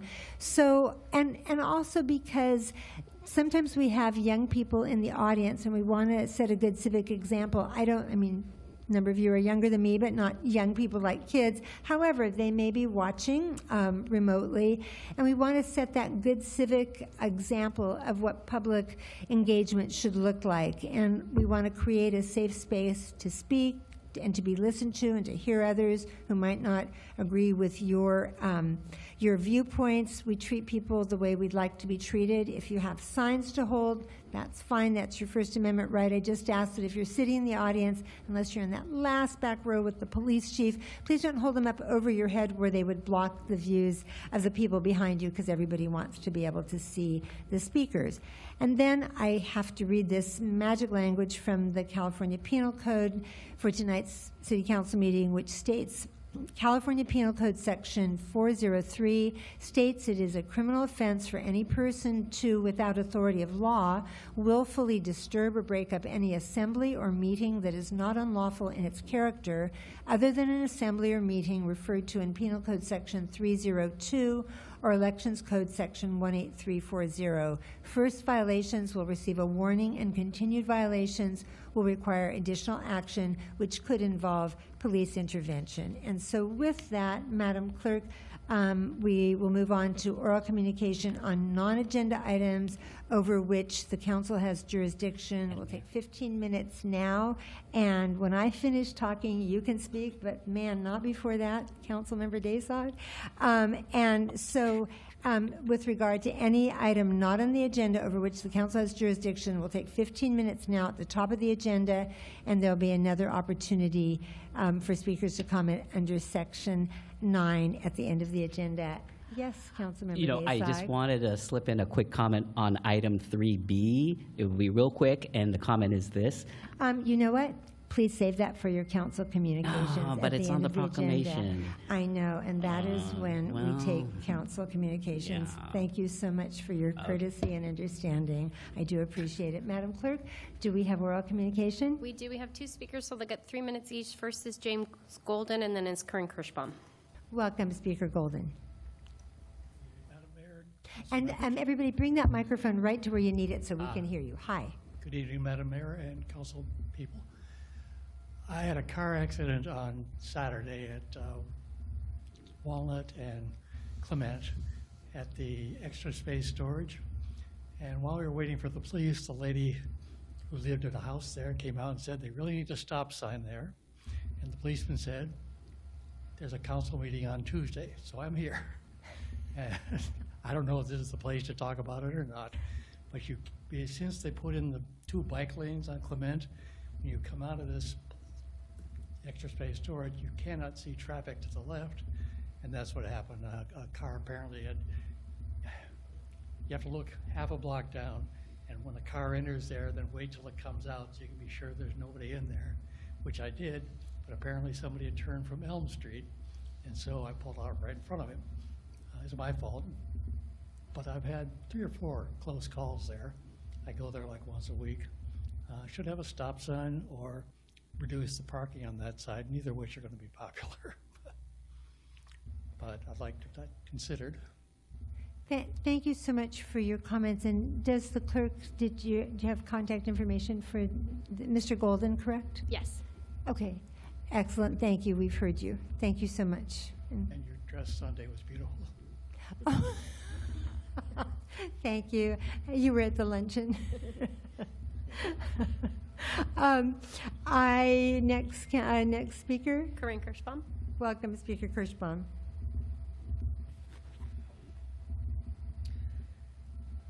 First, I want to remind you of something that you forgot to include in your budget. It seems that you have forgotten that all that money, what, $10 million, Marilyn? That money unaccounted for, that all of you are trying to cover up, has to be paid back. And how much is in your reserve? So what does that make this city? Bankrupt? And if you haven't heard the news, we've had another death. That did not have to happen. Elijah. He passed away. Where's your outreach? All the millions of dollars that we have paid for outreach, where is it? Who's overseeing it? Look at all those eyes. You were told not to look at me. Congratulations. So where's your fabulous new outreach that taxpayers have paid millions for because nobody has seen anything of the sort? Not even one police officers know what I'm talking about. At every meeting, Marilyn, you tell the public, treat others the way you would want to be treated. You also say we should communicate respectfully and civilly. So I am asking you directly, Marilyn, does that standard apply to you? Because what you and Joshi, this council, and even the Social Services Human Relations Board have done to me has not at all been at all respectful. It has not at all been civil. It has not at all been, it has been disgustingly cruel. I came forward about serious concerns which have all been proven to be facts involving homeless services, missing records, missing reports, unaccounted for, public, state, and federal money, all missing financial reports, and the absolute horrible treatment of unhoused people in this city.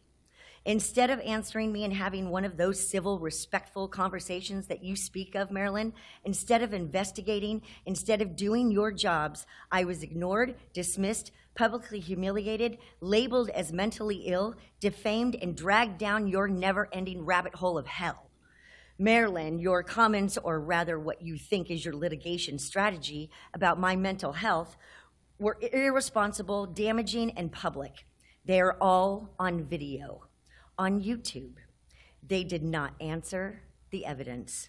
They defamed me. They told the public not to hear me, not to believe me, and not to treat me like a person with rights. Do you see her not giving me any eye contact at all because she knows she's wrong? And so thankful your city has services to help. Oh, and you were so thankful that your city has services to help, as you stated. Just shows how little you know. But that's what happens when there has been no oversight or accountability. Then it only gets worse. You and Joshi had me falsely arrested after speaking out. And your Of time course. is up. Thank you. Okay, so I am going to make that, I'm going to read the warning and then you will be escorted out. Okay, your warning is to leave and please stop disrupting the meeting. Thank you so much.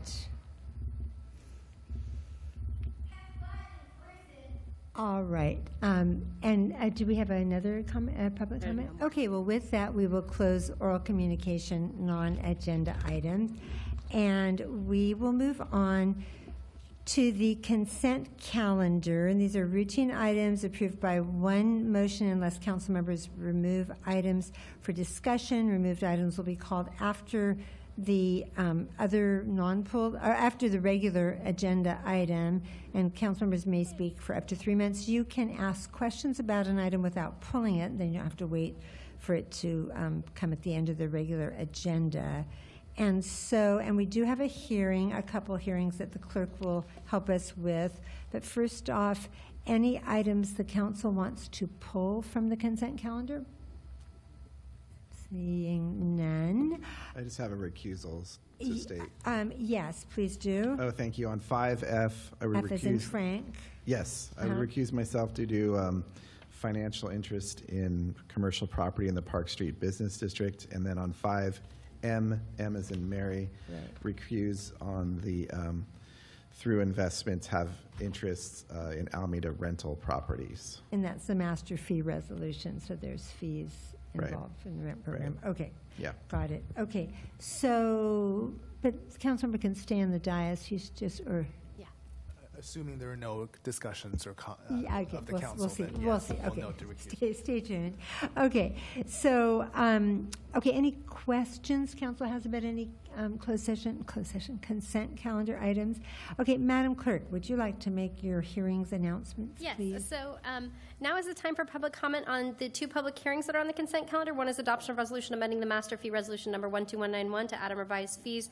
This is excluding the city attorney and rent program, and the next one is the hearing to revise the master fee resolution to revise city attorney and rent fees. Okay. And do we need to do more than that? Nope, because there is no public comment. Okay, So well, I we've was called just for it gonna, and there I was isn't. gonna, there's no Yep. public comment on the consent calendar. Yep, With none. that, we will close public comment Thank on the you. consent calendar. Council, any further comments? Are we ready for a vote? And the motion will be to approve the consent calendar and then noting Councilmember Bowler's recusal on 5, F as in Frank and M as in Mary. Or FM radio. Anyway, I do have a motion in a second. I move that we approve the consent calendar. Okay, with those Yeah, recusals. including the recusals, yes. Okay.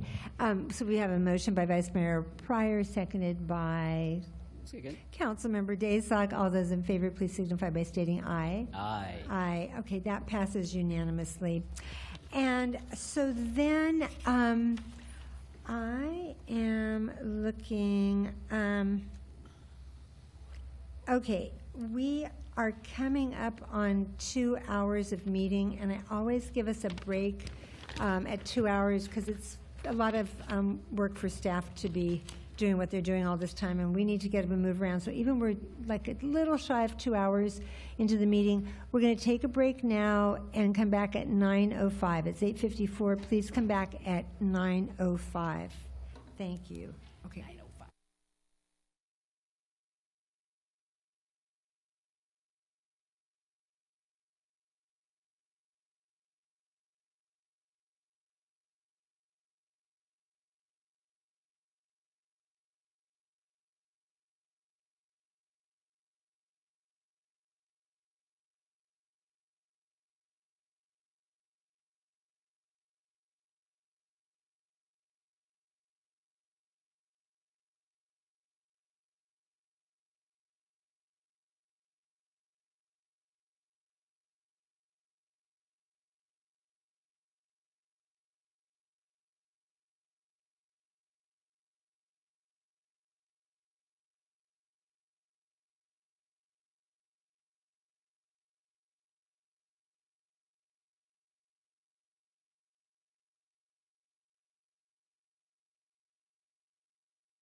Places, everyone. I'm calling the meeting back to order.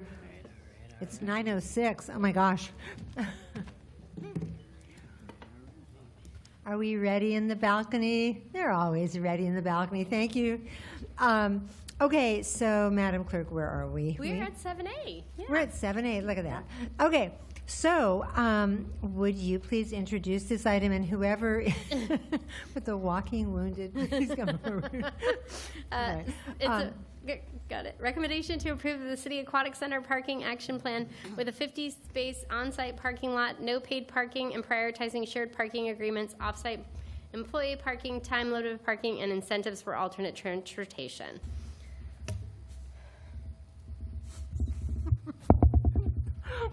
Sorry, I just put a cookie in my mouth. Welcome. Thank you, Madam Please Mayor. take it from here. And council members, my name is Justin Long. I'm the Recreation and Parks Director, and I'm here tonight to present the Aquatic Center Parking Plan. We were last here almost a year ago in July, where we approved the Aquatic Center design, which you all then gave some extra direction to explore different parking strategies that we could look at, and we're here to do that tonight. So we'll get started. So the overall project was started with the approach of putting it in a location that was central in the island to minimize vehicle miles traveled as much as we could, just even by locating it where we did. We also wanted to think about operational needs, sizing the parking lot correctly, thinking about spillover. We also wanted to look at what potentially are some of the different strategies we can implement along the way to reduce how people get to the Aquatic Center. And then as the Aquatic Center comes online, is putting together a system where we can actually observe how people are coming there, what the overall usage is, and then potentially even shift our strategies as we move forward. And so we're here to talk about that. So after the last meeting, we contracted with Dixon Resources Unlimited, which you guys may be familiar with. They've done the studies on our ferry terminal parking and our paid parking. So they were hired to evaluate the difference between a 67-space parking lot and a 50-space parking lot, and to look at what some of those impacts might be and come up with some strategies for how we would address those. Their overall recommendation or assessment was that either the 67-space or the 50-space will be underparked at some point, which means our demand will exceed what we have available to us, which goes along with a lot of the recommendations council gave us last time, which was let's look at off-site strategies for accommodating additional parking. So this is to give you sort of an overlay of the parking lot. As part of the direction we were given is to produce a bid alternate that would reduce the parking space by the 17 spaces to 50. The spaces you see in red are those spaces in the bid alternate. 50-space stop. So the overall layout of the parking lot is relatively similar, and a lot of that was done because of the parking that is being retained that we will get full-time access to in the college lot to the north, as well as a safe connection into that adjacent parking lot. We couldn't just shorten the parking lot because it would get too close to the existing entrance to their parking lot, and so there was some traffic design work that had to happen around that, which is why you see the red spaces that you do there. So part of the strategies, and Dixon came up with a slew of them, and so these are the ones that we're recommending for adoption. The first one was to secure off-site parking for our employees. So we were able to secure with the College of Alameda an additional 10 daytime spaces that we could dedicate to employee parking that would relieve any type of parking needs out of that 50-space lot for employees. So we were able to secure that. We are also looking at, trying to figure out what can we offer in the transportation demand plan, and we'll get to that a little bit later, but through discounts and education about different events that we could have to attract people by cycle, but also what would be the reduction that we could provide anyone who is taking alternate transit, like buses, bikes, walking, et cetera. And then, again, was spending a lot of time with the adjacent property owners and to looking at what we could potentially do. So, as I've said, we've secured the 10 daytime spaces. We have 126 or evening and weekend spaces with a college that we've secured. We'll go over where those are on a map in a second. And then we are still in talks with Blue Rise to identify 25 to 35 unrestricted spaces on their property that would make sense for overflow parking during our busiest times. And just want to repeat, some of those busiest times that we have really are our heavily programmed summer, that June through mid-August, so that that 8-week period, we're going to be really hit pretty hard. And so in conversations with them, we're still just working out to identify those, but I think we will be able to do that very shortly. And then we also looked at time limits. Most of the folks coming to our aquatic center are coming for specific programs. They're coming for lessons. So they're coming for a very specific period of time. So we're looking at limiting the parking up to 2 hours, 90 minutes to 2 hours as part of that recommendation, just so we can keep the flow and turnover in the lot moving. We also looked at how are we going to promote, again, people walking and biking on top of the 110 spaces we have, the bike lockers we already have on site, but also being able to provide a 5% discount to those who can show that they either have a bus pass or came by a bike or some other method of travel, so that we can provide something as an incentive to get people to, even financially, to take an alternative mode. And then looking at one of the recommendations was when and if the parking lot we determine after it is in use, that we make it flexible for other uses. So if they want to have community events or open it up to a food truck at lunch, and is there another way to market the parking lot if it isn't fully utilized during our non-peak times? So we're open to accepting that one as well. So here it gives you an overview of kind of the shared parking that is currently what we've secured with COA. So the white outline identifies 126 spaces. There's a yellow marker at the bottom part that is the trail connector that now is open and connecting Challenger Drive directly to the Cross Alameda Bike Trail, and then across to Wood Street further down. And then the bluish color to our left, we're in green colorblind, so just go with that color, are the 10 daytime spaces that we have that are dedicated for our employee parking. And so this just kind of gives you an overview. And then a little bit further to our right in that Y-shaped lot is where we're looking at some of those other unrestricted spaces that we would be able to offer from Blue Rise themselves for overflow.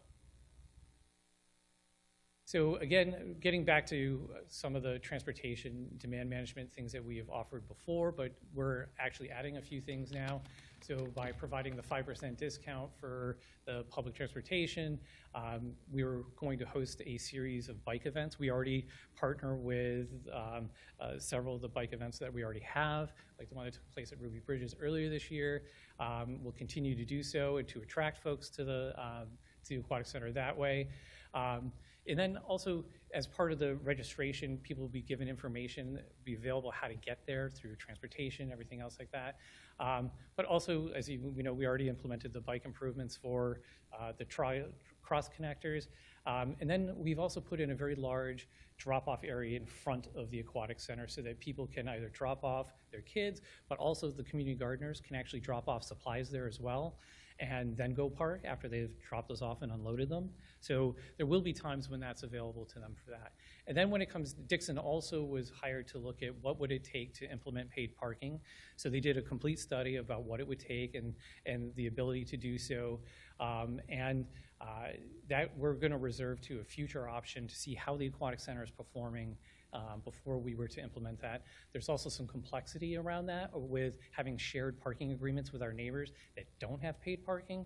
We didn't want to force individuals to park there who were trying to avoid our paid parking. So until we got a better grasp of what was actually happening with the operations and usage, we've held back on that recommendation so far. As well as the one to the south, whether we needed a residential permit or would need a residential permit, because I think if we have this overflow parking and our parking lot, we'll probably meet the majority of the needs, and we'll evaluate that and hear if we're seeing any impacts to those neighborhoods before we work to design any type of program there. But we'll be very conscious of it and tracking it and working very diligently to try to ensure that those are minimized to the neighborhood. So tonight, what we're here is we're asking you to approve the smaller 50-space parking space. There's 7 EVs in that location as well. It's the 126 shared spaces, the 10 unrestricted, and we're working to secure the additional 25 to 35 unrestricted as well as the small changes to the TDM plan. Now, I just want to put, because we have 1 second, so maybe I can answer a question. So a lot of these off-site negotiations are able to be done through discounts that we're offering to College of Alameda students and their teachers, as well as providing either memberships or passes to Blue Rise so that their employees can access our facility. And I think it's a good benefit win for everybody involved, especially College of Alameda students. I think it'd be really nice to have this in their backyard, to have this as a facility that's readily available to them. So with that, I thank you all for your time, and I'll open it up for any clarifying questions. Thank you so much, Director Long. Vice Mayor Pryor, did you have a question? I did. So we We're going to take clarifying questions, then we'll go to public comment. Okay, back to you. Okay, so Director Long and I spoke, but I wanted to ask this publicly. Can you elaborate on other accommodations for the community garden? So as I mentioned about your, Michelle had asked, Councilmember, Vice Mayor. Vice Mayor Pryor had asked a question about community gardeners and being able to drop off. Part of the equipment that will be supplied to the community garden will be those sort of landscape wagons, so that they'll be kept at the community garden, that they can borrow and go get their materials. So if they unload their car, they're not having to hoof it or haul heavy bags, that there will be equipment on site that they're allowed to use for that method. Thank you. I have a couple of questions, and thank you for this. How many bike parking spaces or lockers or whatever, how many bikes can you accommodate? Can we accommodate at the Aquatic Center? So we have parking for 110 bicycles. We have 2 cargo bike lockers, and we're going to have 6 just bike lockers themselves. So there's 2 that'll be larger for the cargo bikes, and then the others will be the standard size that hold, each locker holds 2. Okay, and when you say 2 cargo bike lockers, does that mean it holds 2 cargo bikes or more than 2? The cargo bikes themselves, because of the size, each one can only hold 1, so there'll be 2 cargo bikes that can be locked in the lockers. Each one can only hold 1. Okay, is that enough? Again, I think as we develop into more cargo bike parking, we also have cargo bike parking that they can lock to that isn't in a locker. So we created larger, more spaced out bicycle, because they need larger equipment to lock to secure their wheels. So we have several of those as well. So I think there's 4 of those as well. So 4 of those that can be locked to, and 2, so 6? 6 cargo bikes. Okay. One of the things, I mean, we're talking about, we want to get people out of their cars, to not use so much automobile parking. So they're going to come on other means of transit and or travel. And for parents with kids, I mean, those cargo bikes are pretty brilliant, because you can carry the kids and all the gear and stuff that goes with them.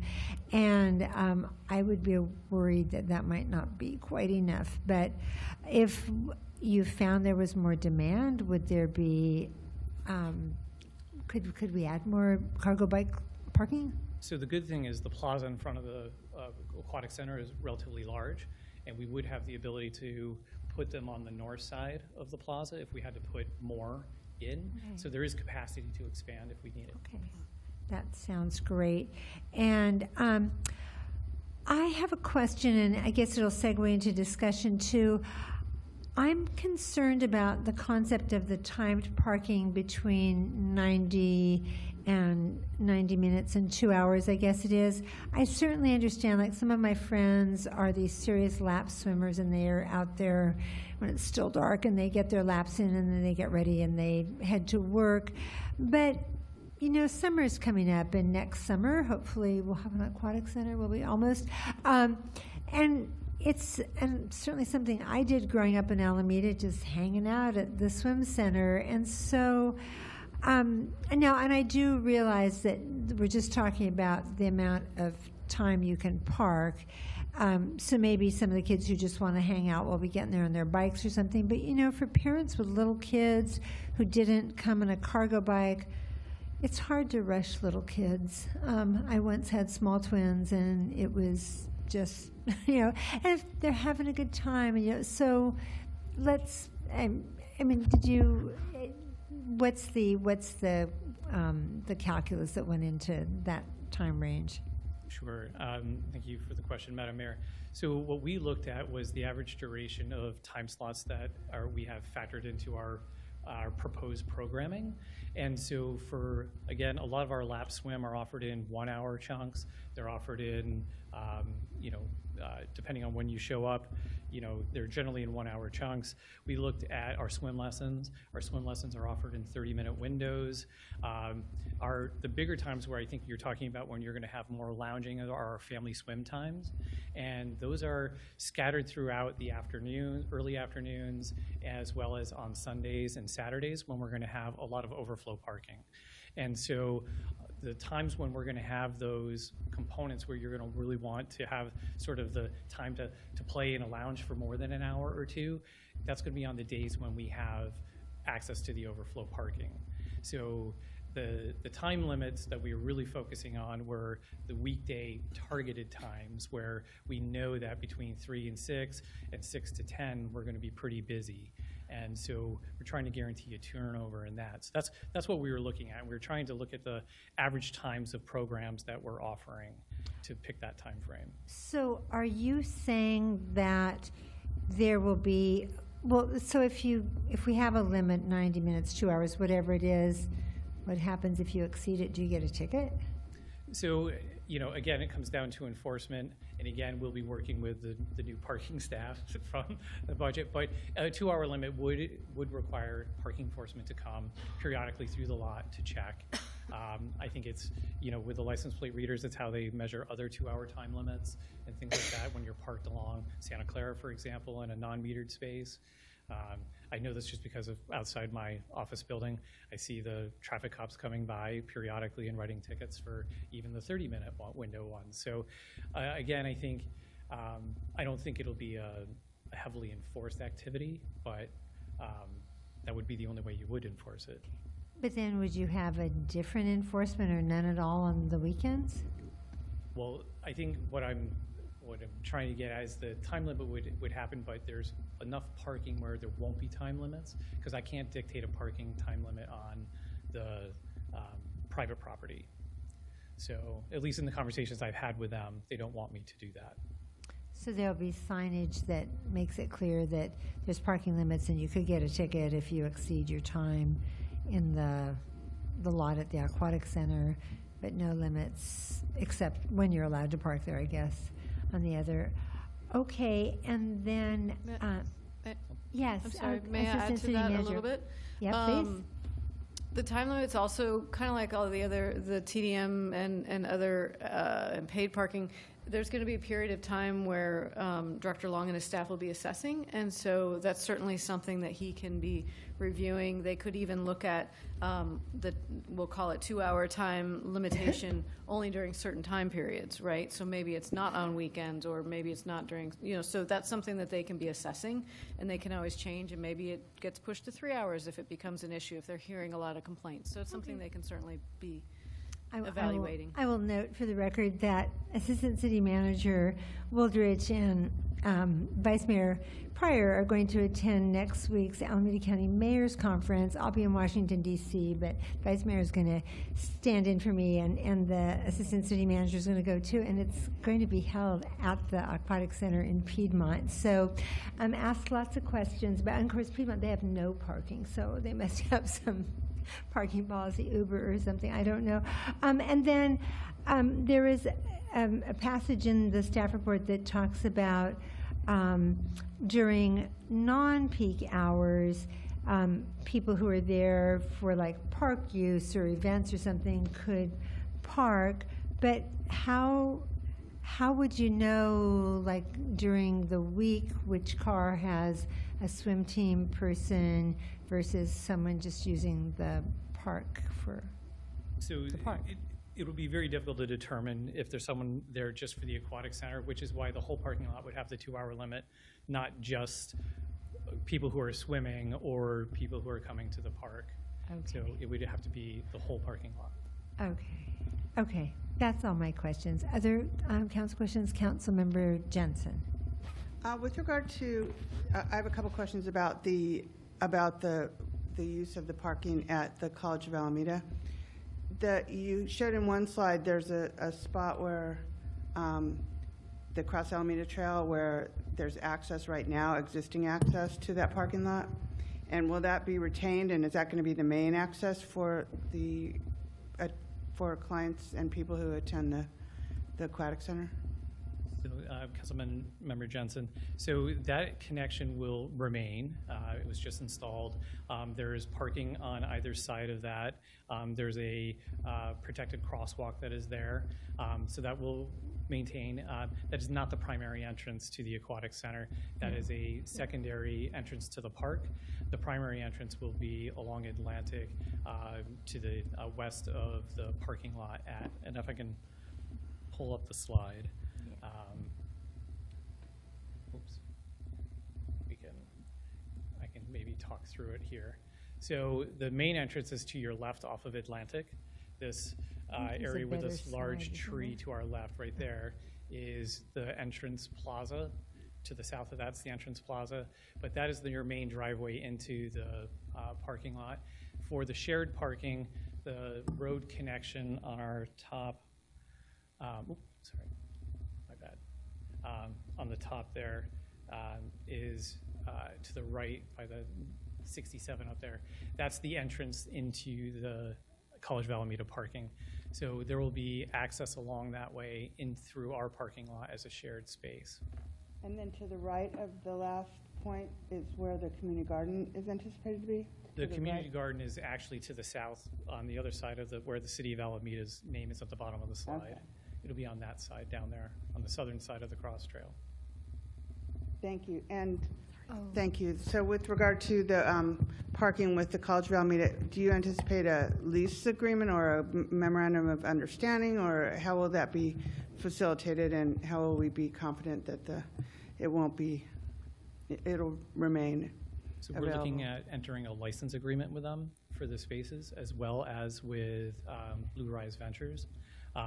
There's a third layer. They've all formed an HOA, so we've got to do an agreement with the HOA on top of the two property owners. So we're trying to work it all together and make the agreements work, but it'll be through a license agreement with the two of them.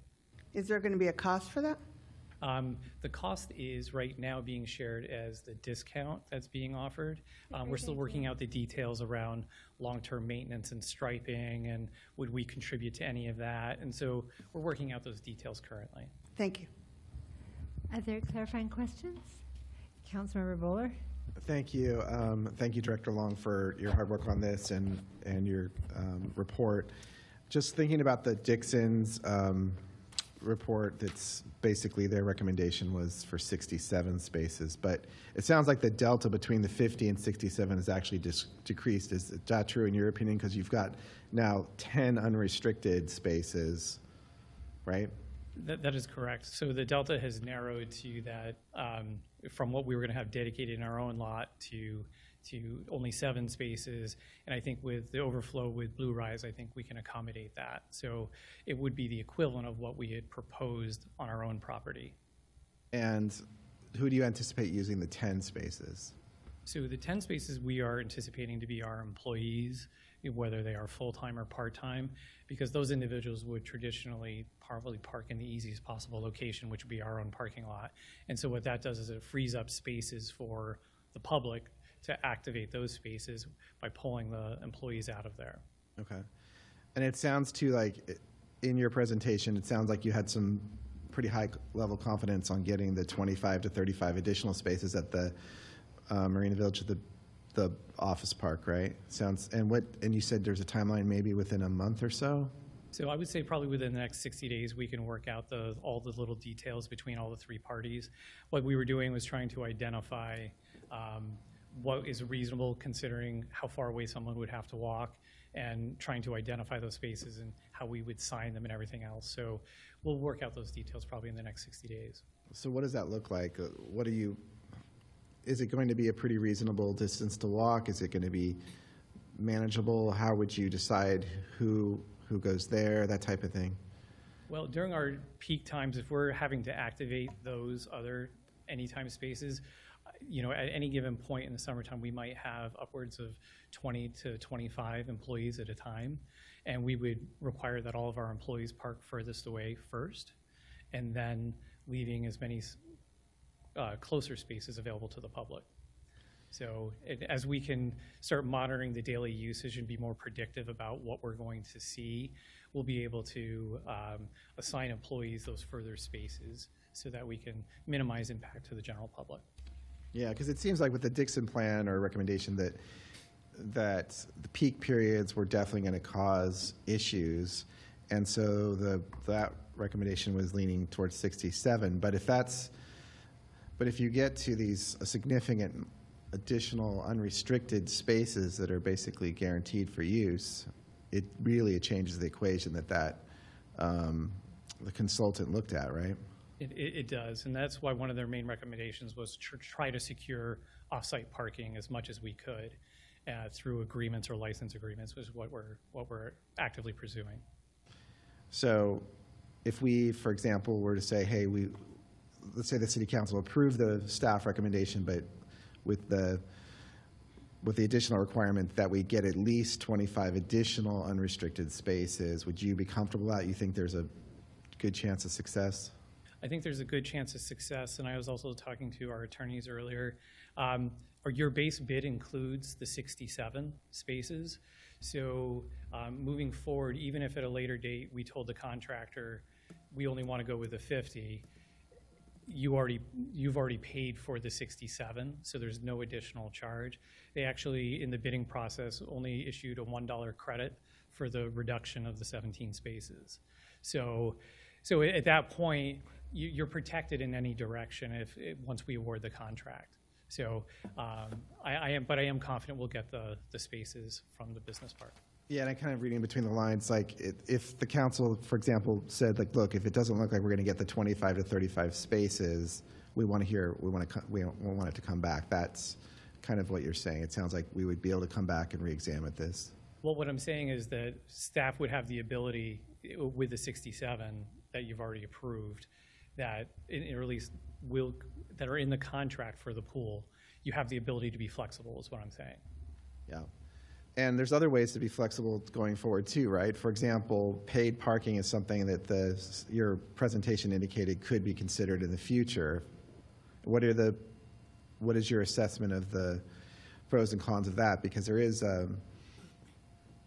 think it could supplement the city's goal, climate goals and TDM goals if parking is not always free.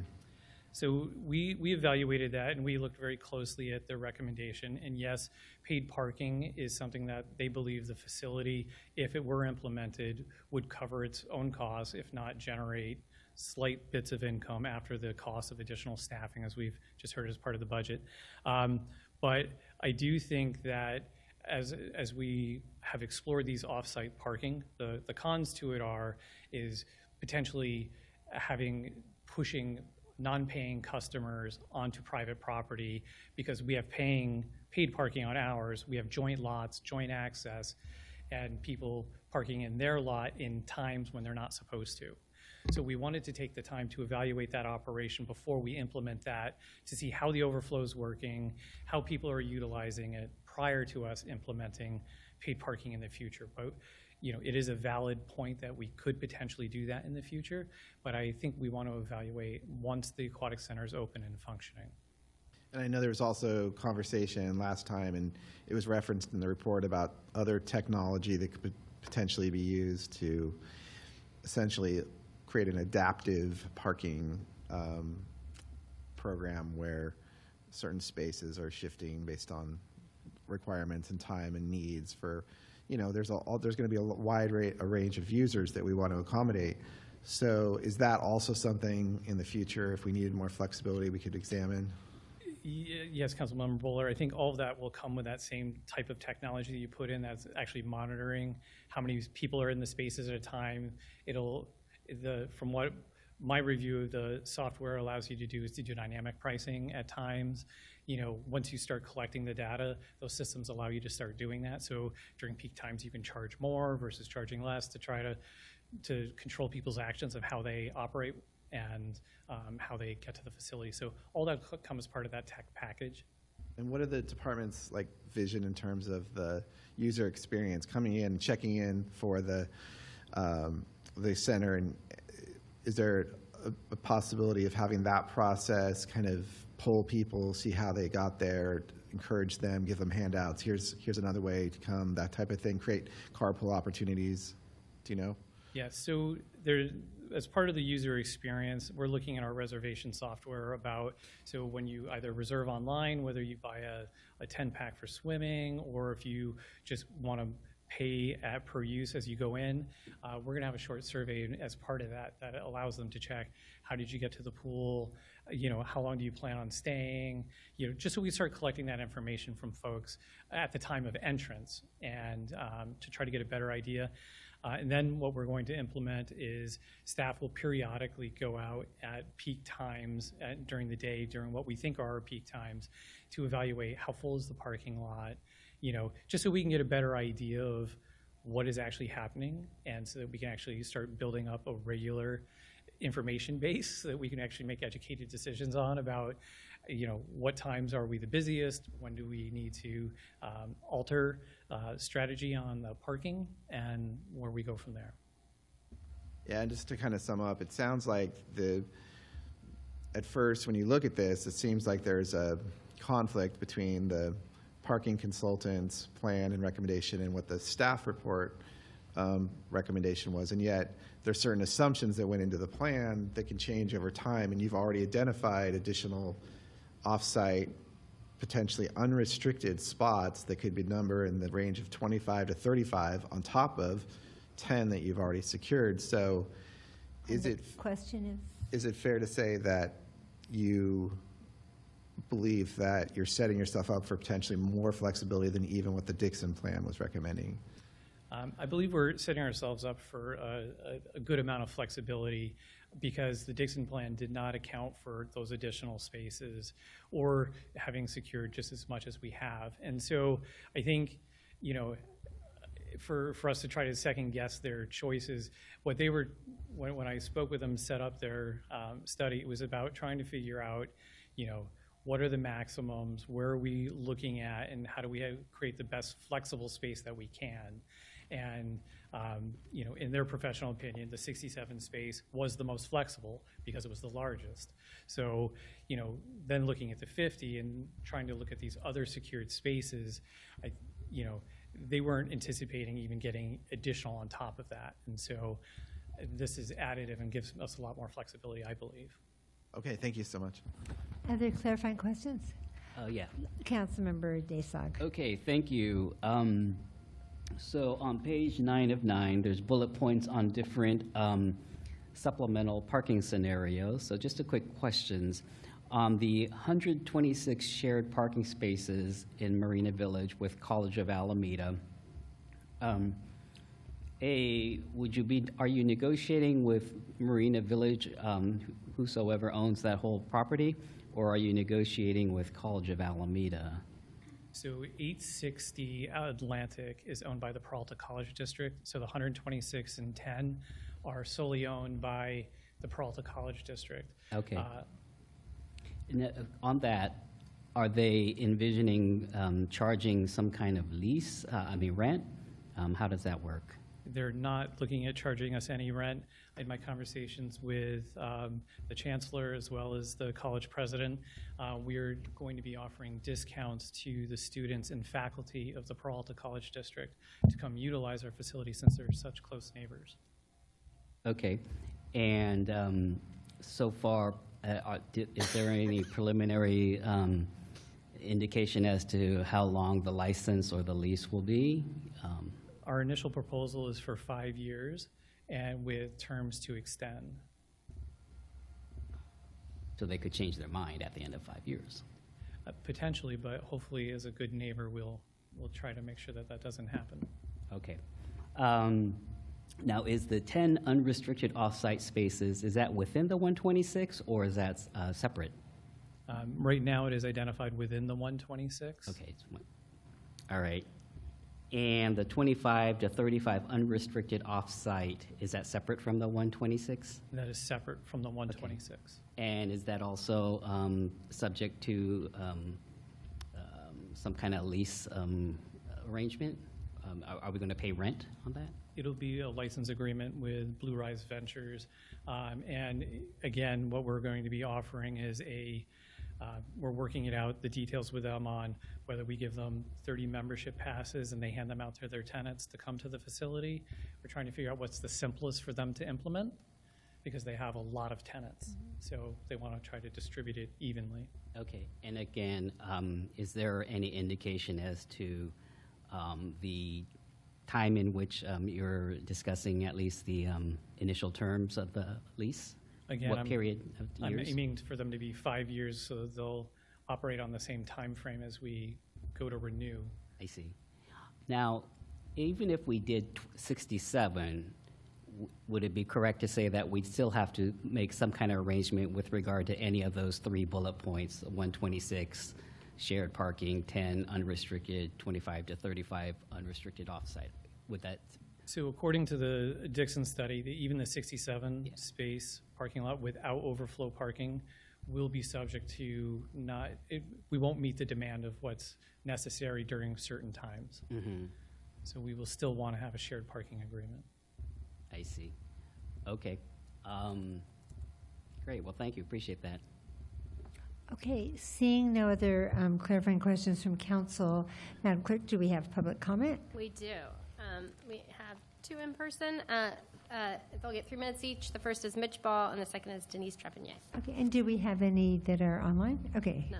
Remote. Okay. Welcome, Speaker Ball. Hello.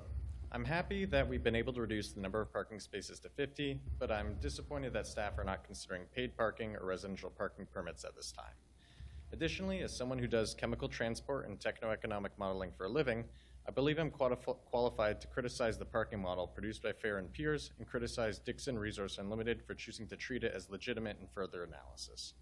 The most consequential flaw of the parking demand model is the assumption that 90% of visitors would drive for main activities and that carpooling is nearly negligible at 1.1 people per vehicle. It's pretty questionable to expect 90% of visitors to drive when this aquatic center is proposed to be built along the Cross Alameda Trail and in an intersection away from Alameda's busiest bus rapid transit stop. But even more shocking is the expectation of 1.1 people per vehicle. This could only be possible if no more than 1 out of 11 main activity visitors is a child, as children can't drive. That's a lower child to adult ratio than what you typically see at Almanac Brewery. Dixon also performed an additional paid parking financial model to show that paid parking would return profit. And while I agree with that prediction, I have some serious concerns that they drastically underestimated that profit. They proposed parking at 50 cents an hour, which they admittedly claimed was conservative, but even $1 an hour would be conservative, as that's the cost of parking on Webster, which was proven to be too low by the city in 2014. They also assumed 60% compliance and a cost of enforcement, but not a single dollar of revenue from ticketing. If enforcement isn't ticketing, then what would we be paying them for? I also want to read this quote from Dixon's plan. Limited or uncertain parking availability can reinforce car-dependent travel patterns, increasing overall reliance on driving. If this doesn't make sense to you, it doesn't make sense to me either. Uncertain parking availability discourages people from driving. It doesn't encourage them to drive more. I've read this section over many times, and I'm honestly questioning whether they just didn't proofread that section. Regardless, even despite these concerns, Dixon still recommended paid parking, which would certainly be financially responsible considering that the city is asking voters for a bond measure, and this project has already gone $5 million over budget.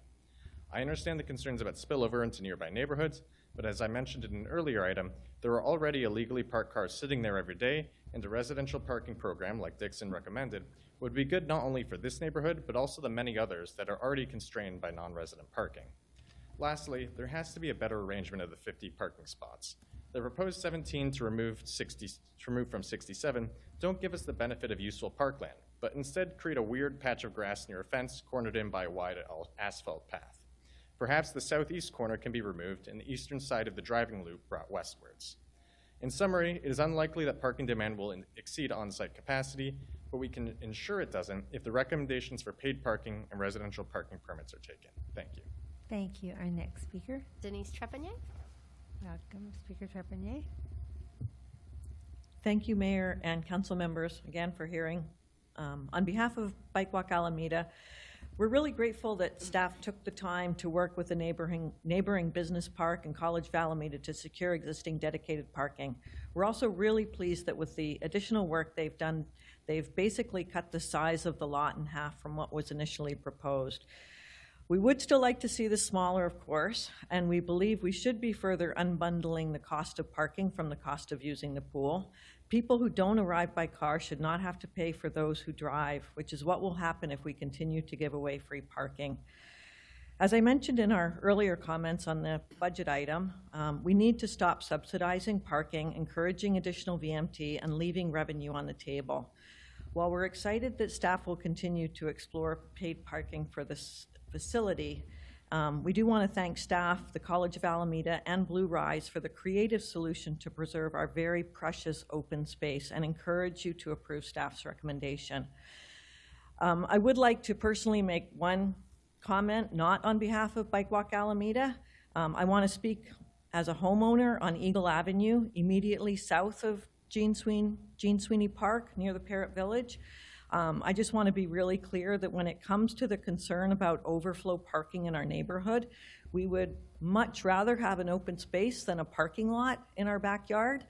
So please don't weigh the concern of overflow parking and consider paving over more of Gene Sweeney Park to mitigate that concern. That park is a gem, and we should be doing everything in our power to preserve it, not pave it. Thank you.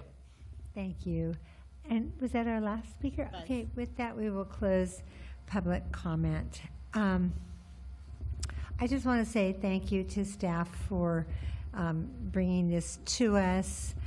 I love the shared parking. I've been advocating for it for years because the business park and the College of Alameda that took over one of the buildings in the business park, it's been several years now. They're busy and they're booked during school hours and work hours. Blue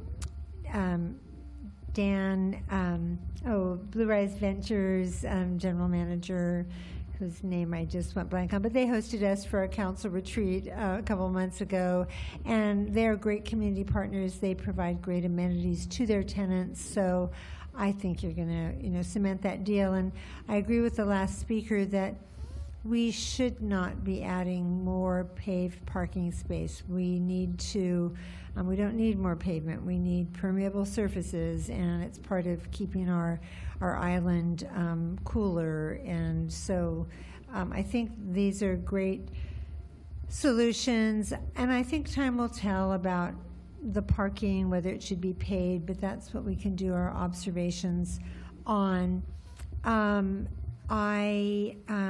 I do, and I would also agree emphatically with staff that let's keep the parking program simple to begin with, because we're opening a new aquatic center. People are going to be getting there in different ways. We are going to see different usage, and so we'll learn more as time goes on. But I think that it's just easier to administer a simple program rather than one that is more involved. And the only other thing I wanted to say, if my iPad wouldn't freeze up so I could get to my notes, but I pretty much remember them, is that I do appreciate the outreach that staff did. There was a note that staff spoke to one member of the Transportation Commission. I would gently and respectfully note that one member of the Transportation Commission is simply a community member, one of 79,000, and does not speak for the whole Transportation Commission.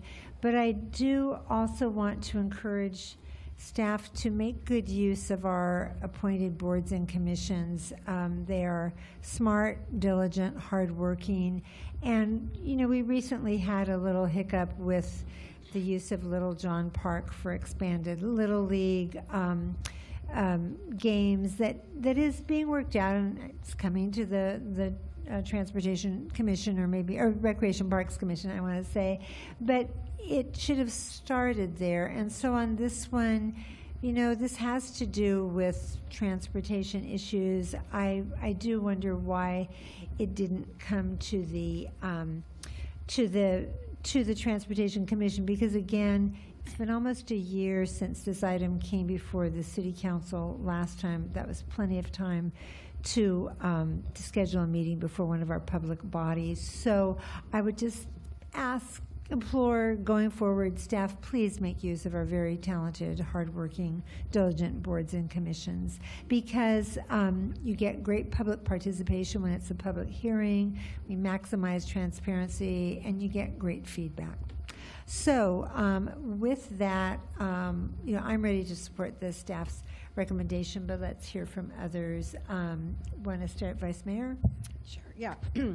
So I'm glad that we got the parking whittled down to 50, as the mayor had stated, and we've heard tonight. It's great to just use the concrete that is already there and not create more. But with that, I'm glad that there is in the park, there is the parking for the community garden, because I know that was a concern for them, like having big giant things of fertilizer or pot. I don't know. If equipment's heavy, shovels are heavy. So I'm glad that the loading zone is there for our community gardeners, and I think that's all. I was just looking at I wrote my comments, so I think that's it. Thank you. Okay, Councilmember Jensen. Okay, Councilmember Bowler. I support the staff recommendation. I'm just wondering if we could add the requirement of staff obtaining 25 to 35 unrestricted spaces as forecast in the report that is highly likely to happen. So that's off-site spaces. It doesn't change the 50. I support the staff recommendation otherwise. I'd like to keep it simple and just support the staff recommendation of the 50 spaces and 110 bike parking spaces, et cetera, et cetera. But that's just my view. Councilmember Desog? Did you finish, Councilmember Bowler? Yes, thank you. Okay. Just a quick clarifying question.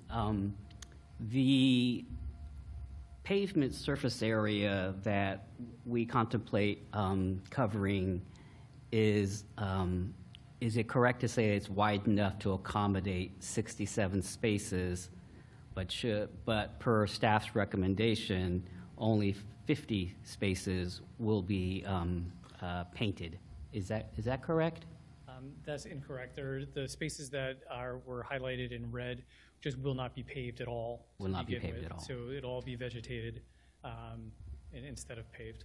Okay, I see. All right, well, I appreciate that correction. Yeah, it's a really interesting situation. I think what concerns me is, we're banking a lot on these agreements that are very limited in time. 5 years, I think, was expressed for both of them.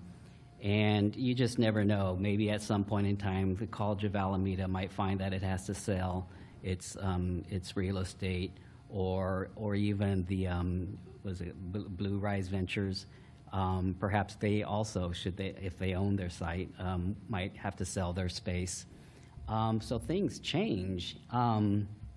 But by the same token, it's important to note that whether we're at 50 or 67, we still need these supplemental spaces. So let's not pretend that 67 is the ultimate answer.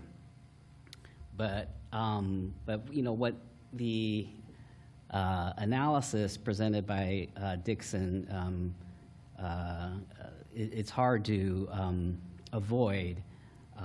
Especially the one, I think we've all seen it on page 8, where they write, the 50 space configuration is particularly vulnerable with regular overflow expected throughout the year except during non-summer weekday mornings, evenings, and weekends, ... And then, by contrast, the 67 space configuration experiences overflow less frequently.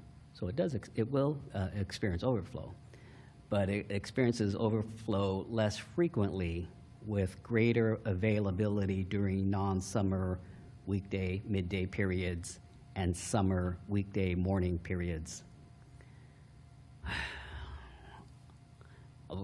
First and foremost, let me make sure to say, love the idea of the poll, so definitely supportive of it.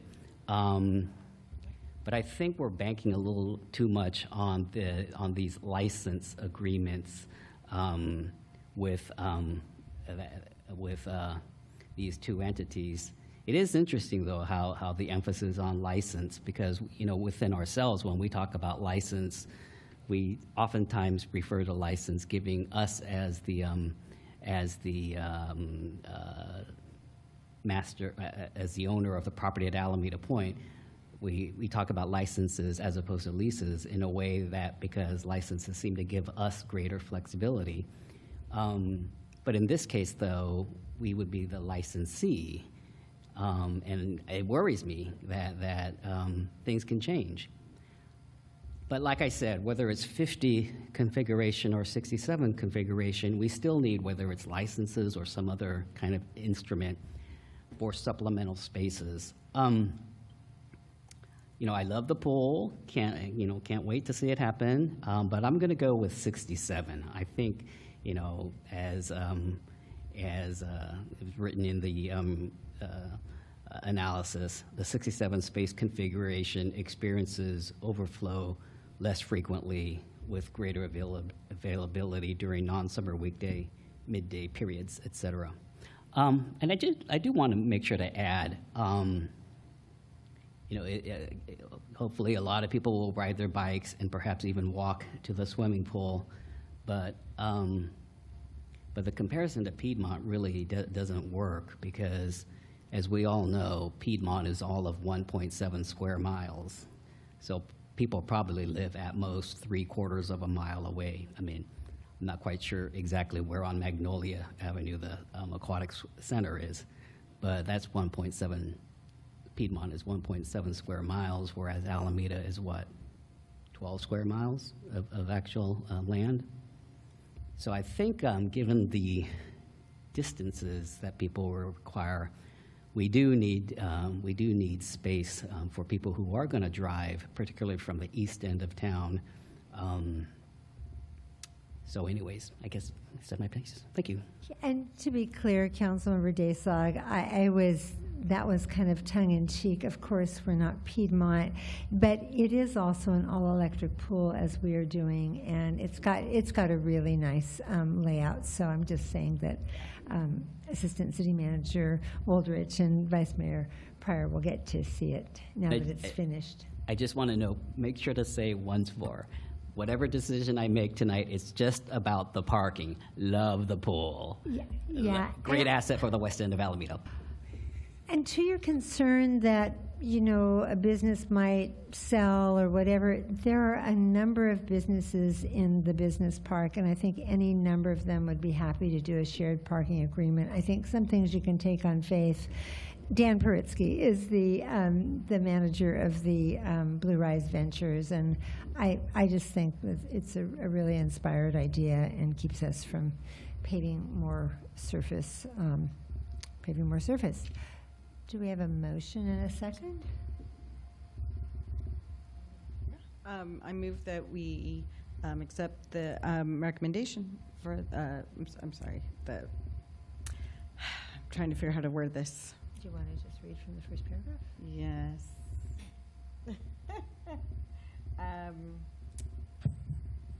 Staff's recommendation? I move that we approve staff's recommendation for 50 space on-site parking with shared use. Okay. The city with the College of Alameda and the business park. The paragraph, paragraph there, just because that's the staff recommendation. No paid parking. And that's at Okay, I'm just going to read this at the top. Sorry, I was reading the highlights. Okay, I'm sorry. I'm so sorry. I move that we approve the recommendation to approve the City Aquatic Center Parking Action Plan with a 50-space on-site parking lot, no paid parking, and prioritizing shared parking agreements, off-site employee parking, time-limited parking, and incentives for alternative transportation. Is there a second? A question about the motion? Councilmember Bowler? Oh, thanks. Did you say no paved parking? I wasn't. No paid. Paid parking. Is the motion intended to basically create that as the permanent plan? Because I don't read the staff report as recommending that there never be paid parking. It just doesn't have it as the current plan. So is Correct. that necessary part of the motion? Oh, I see what you're saying. Well, they're going to revisit it over time. Is that? How about no paid parking at this, well, there's no recommendation to do paid parking at this time. But it was evident that they might revisit it after some. Yeah, I guess there's do there's you have that. a substitute motion that let's would word bring- it better, maybe? You know, let's bring Director Long back Yeah. just to make sure we're clear on what staff is recommending, because you've said a number of things. Yeah, so thank you, Mayor. We're recommending that no paid parking at this time. So we're not accepting the recommendation at this time to implement paid parking, but we will revisit it in the future as we collect more data on the operation for that. So we'll keep it in our toolkit for upcoming strategies if we need to put them in place. Can I add a caveat that, that the paid parking will be revisited in the future? That's a great. Or, yeah. And then Yeah. the other question about it was, there was a reference in the motion to something about the off-site parking, and I'm just trying to understand if that's making that a mandatory part of this, or what was the intent of the motion that way? Because that is not necessarily part of staff's recommendation either. I was reading from the top of the staff report, it is prioritizing shared parking agreements, off-site employee parking, time-limited parking, and incentives for alternative transportation. So prioritizing those, and with the understanding that, as the Recreation Parks Director said, it would be revisited. And I think the Assistant City Manager would like to add something. And I see you, Councilmember Desai, you will be next after Assistant City Manager. I just had a suggestion, if helpful for the motion. It could be that the parking plan will continue to be assessed, or continue to be evaluated. Because the parking, What do we think of because that? it includes Yeah. potential for paid parking, and we talked about the time limits, and that various components will continue to be assessed and changed as needed. You're nodding. Is that a Yeah, I guess I would request that Vice Mayor consider that as maybe as a friendly amendment, because if it's continued to be assessed, I think that addresses some of these concerns, including my concern that it sounds highly likely that we're going to get 25 to 35 additional unrestricted offsite spaces, but if at least it's being assessed as part of it, I think that's sufficient to cover that concern too. Yeah, I had a Ongoing assessment. Yeah, the caveat to consider that paying for parking might come back, but also, sorry, exactly what Greg just said, because I think my caveat was very limited. So I do want to expand it for, I don't know, adjustments as needed. Assistant City Manager, do you want to restate what you said? I think that might be. Sure. My suggestion was instead of, to your point, being specific about the paid parking, to simply say, to have the motion include that the staff continue to assess the parking plan and update as needed to address. But at this time, we would move forward on the no paid Yes, I was parking just, with staff continuing to assess. correct. I was whether just to adding it to continue. the end, yes. Yes, absolutely. Madam Clerk, are you getting that? Yes. Okay. Councilmember Desai? Oh, since Director Long is up, Go ahead. and I raised the issue, can you explain to us why the matter that for why you're discussing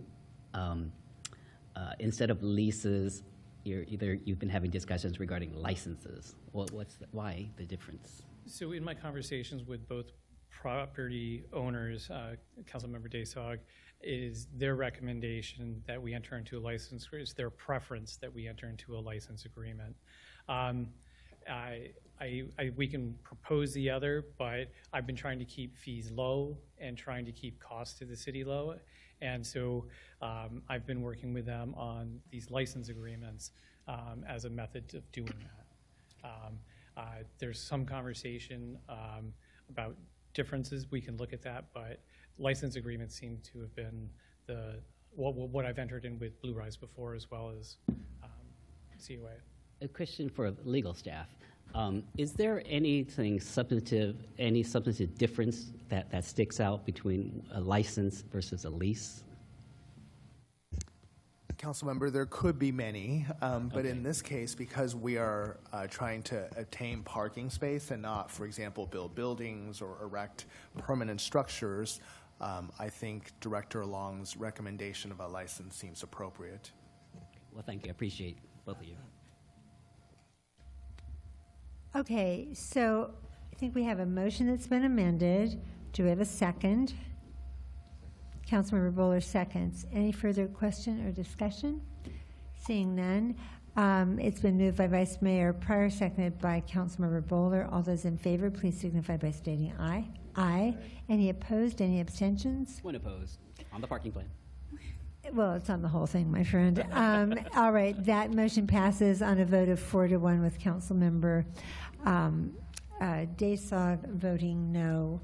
All right, thank you, staff, for all your good work. And then City Manager Communications, anything from you, Assistant City Manager? Okay, none from you. Any further oral communications, non-agenda items, Madam Clerk? There's none. Okay, then we'll go on, no council referrals. Council communications, council members may speak for up to 9 minutes, although we're going back into closed session. Keep that in mind. Councilmember Daysog, why don't we start on my right? Anything to report? 3 items. One is, like everyone else, certainly enjoyed the Memorial Day. Enjoyed is probably not the best word, but enjoyed the Memorial Day event at Harbor Bay Park. Item number 2, also enjoyed the luncheon at the Alameda Point Collaborative garden area. Yeah, farm. Yeah. And item number 3, what I wanted to mention earlier this evening, on the matter of celebrating, commemorating June as gay LGBT Pride Month. I encourage the residents of Alameda to come out to City Hall to view the nice grand flag that is draped over the steps of City Hall. It's beautiful. Thank you for that. Councilmember Bowler. Oh, thank you. I joined the rest of my colleagues here also at the Alameda Point Collaborative's Farm to Table benefit luncheon, and that was on Sunday, and that's all I have to report. Right. On Saturday, I kicked off the Walk for Hearing, which is a benefit walk for the HLAA, is Hearing Loss Association of America, that does activities to promote protection from hearing loss and then to help people who have experienced hearing loss. And I placed on the desk outside the clerk's office these very handy, they're like bookmark size information sheets about how many decibels a particular activity are, what you should avoid, how to protect your hearing. But it was very nice, and even the Alameda cheer team came out to kick everyone off before the walk. But people came from all around the Bay Area. And yes, I also attended and spoke at our Memorial Day ceremony at Veterans Park by the Bayfront Island Bridge, and I think we had a full council attendance, attended the Alameda Point Collaborative's Urban Farm to Market luncheon out on the farm. It was very pleasant. Vice Mayor? Yes, so my two events are the same. It was wonderful to be at the Memorial Day celebration, and it was great to be at the Alameda Point Collaborative Brunch. Those events were amazing. And Councilmember Jensen. Oh, thank you, Madam Mayor, and thank you for advocating for people with hearing loss. I appreciate that. As a deaf person, any opportunity to bring more attention to hearing loss is really, really valuable, especially in our community. I also want to thank you for your proclamation earlier this evening. With your proclamation, we celebrate the beautiful diversity, resilience, and joy of our LGBTQ+ community. Pride is the time of year when we share our history, our ongoing responsibilities, and the deeply rooted values that define Alameda.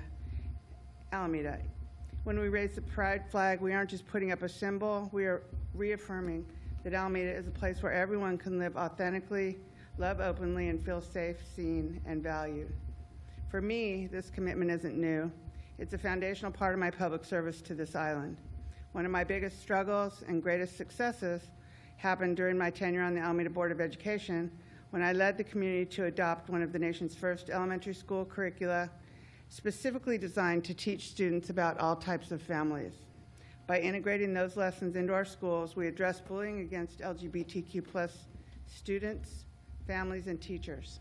We proved that when you teach kindness, inclusion, and basic human respect at an early age, you build a safer, healthier community for everyone. And the work that started in our classrooms years ago is the exact same work that we carry forward on the City Council and across the city today. And again, thank you for the proclamation. Inclusivity isn't a milestone we reach and then check off of a list. It's a continuous practice. And I think it is continuous in Alameda. It's about ensuring our policies, our public systems, and our neighborhoods reflect this community's diverse needs. So as we celebrate Pride Month, let's honor the trailblazers who fought to get us to this point. Let's protect the progress that we've made and we fought so hard to get to, and let's keep working together to make Alameda a beacon of love and equality. Thank you. Thank you for that. Happy Pride, and let's have a wonderful month of celebration. Thank you. And now to end on a little bit of a somber note, but I want to recognize and remember a well-known figure in this community, Mr. Christopher Buckley. I'm so sorry. Do you want to do 11A? Oh, my goodness. All of our boards and commissions. Yes, ma'am. Okay. Sorry. No Yes. worries. I just don't want you to adjourn if you want to. Yes. Let's see here. What you gave me that. I have it. I don't say this often enough, but I would be lost without staff and all they do for me. So this evening, I want to announce reappointments to various boards and commissions, and these are of incumbents who are eligible to have to serve another term, and I'm delighted that they're willing to. And by the way, I am going through, we've had many applications for boards and commissions, but these are the ones from 3 different boards and commissions that I'm reappointing, and the clerk's office reaches out. They're ready to serve another term. So from the Commission on Persons with Disabilities, and these are for 2 full terms, the incumbents John Lipp and also Jane Schmitz.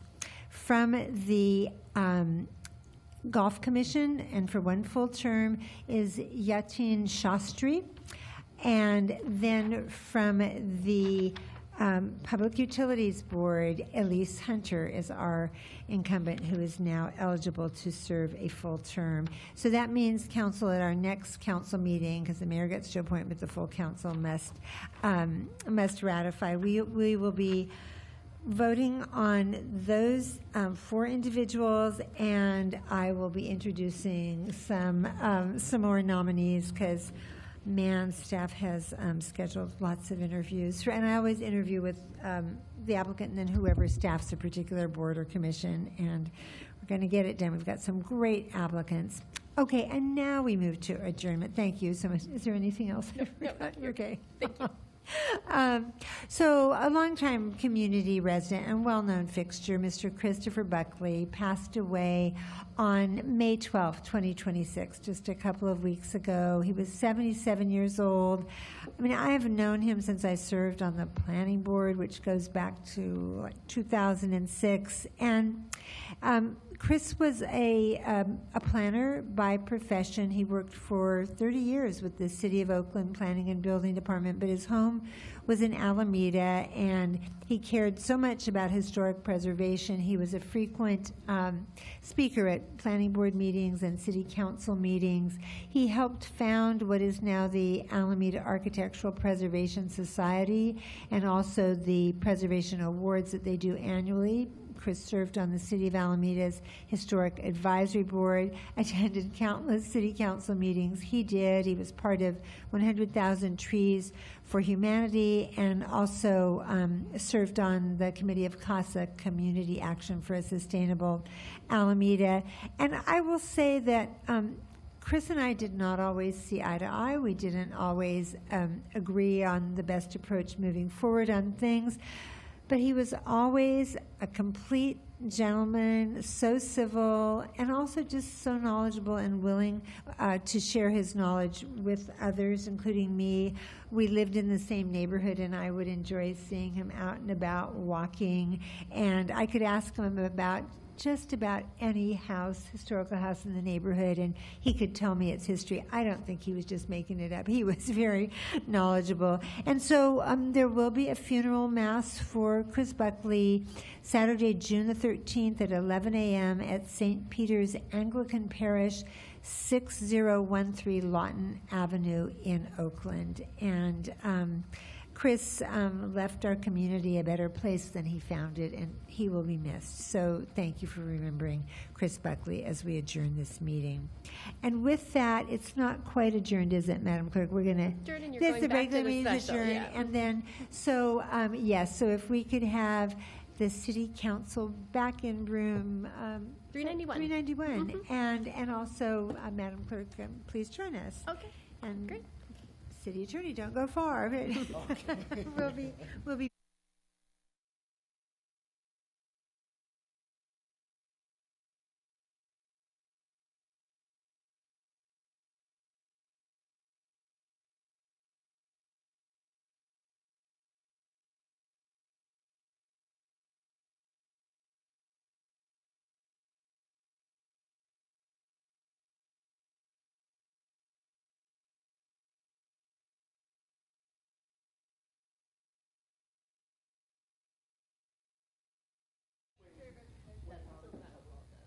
Oh, I left my thing. Safeway, I guess. No Kentucky Fried Chicken tonight. No Kentucky Fried Chicken tonight? Close that around.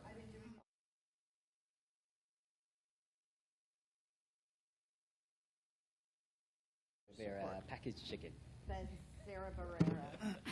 But I do like Al Navarrete. That's who I voted for. I like. Yeah, I like him, but that's not who he endorsed. So, yeah. But I do like him. All right, everyone. We are back from finishing our closed session item, which was item C. 4C, which was the 4C was public employee performance evaluation for two positions, and the positions evaluated were City Attorney Eben Shen and City Clerk Laura Weisinger.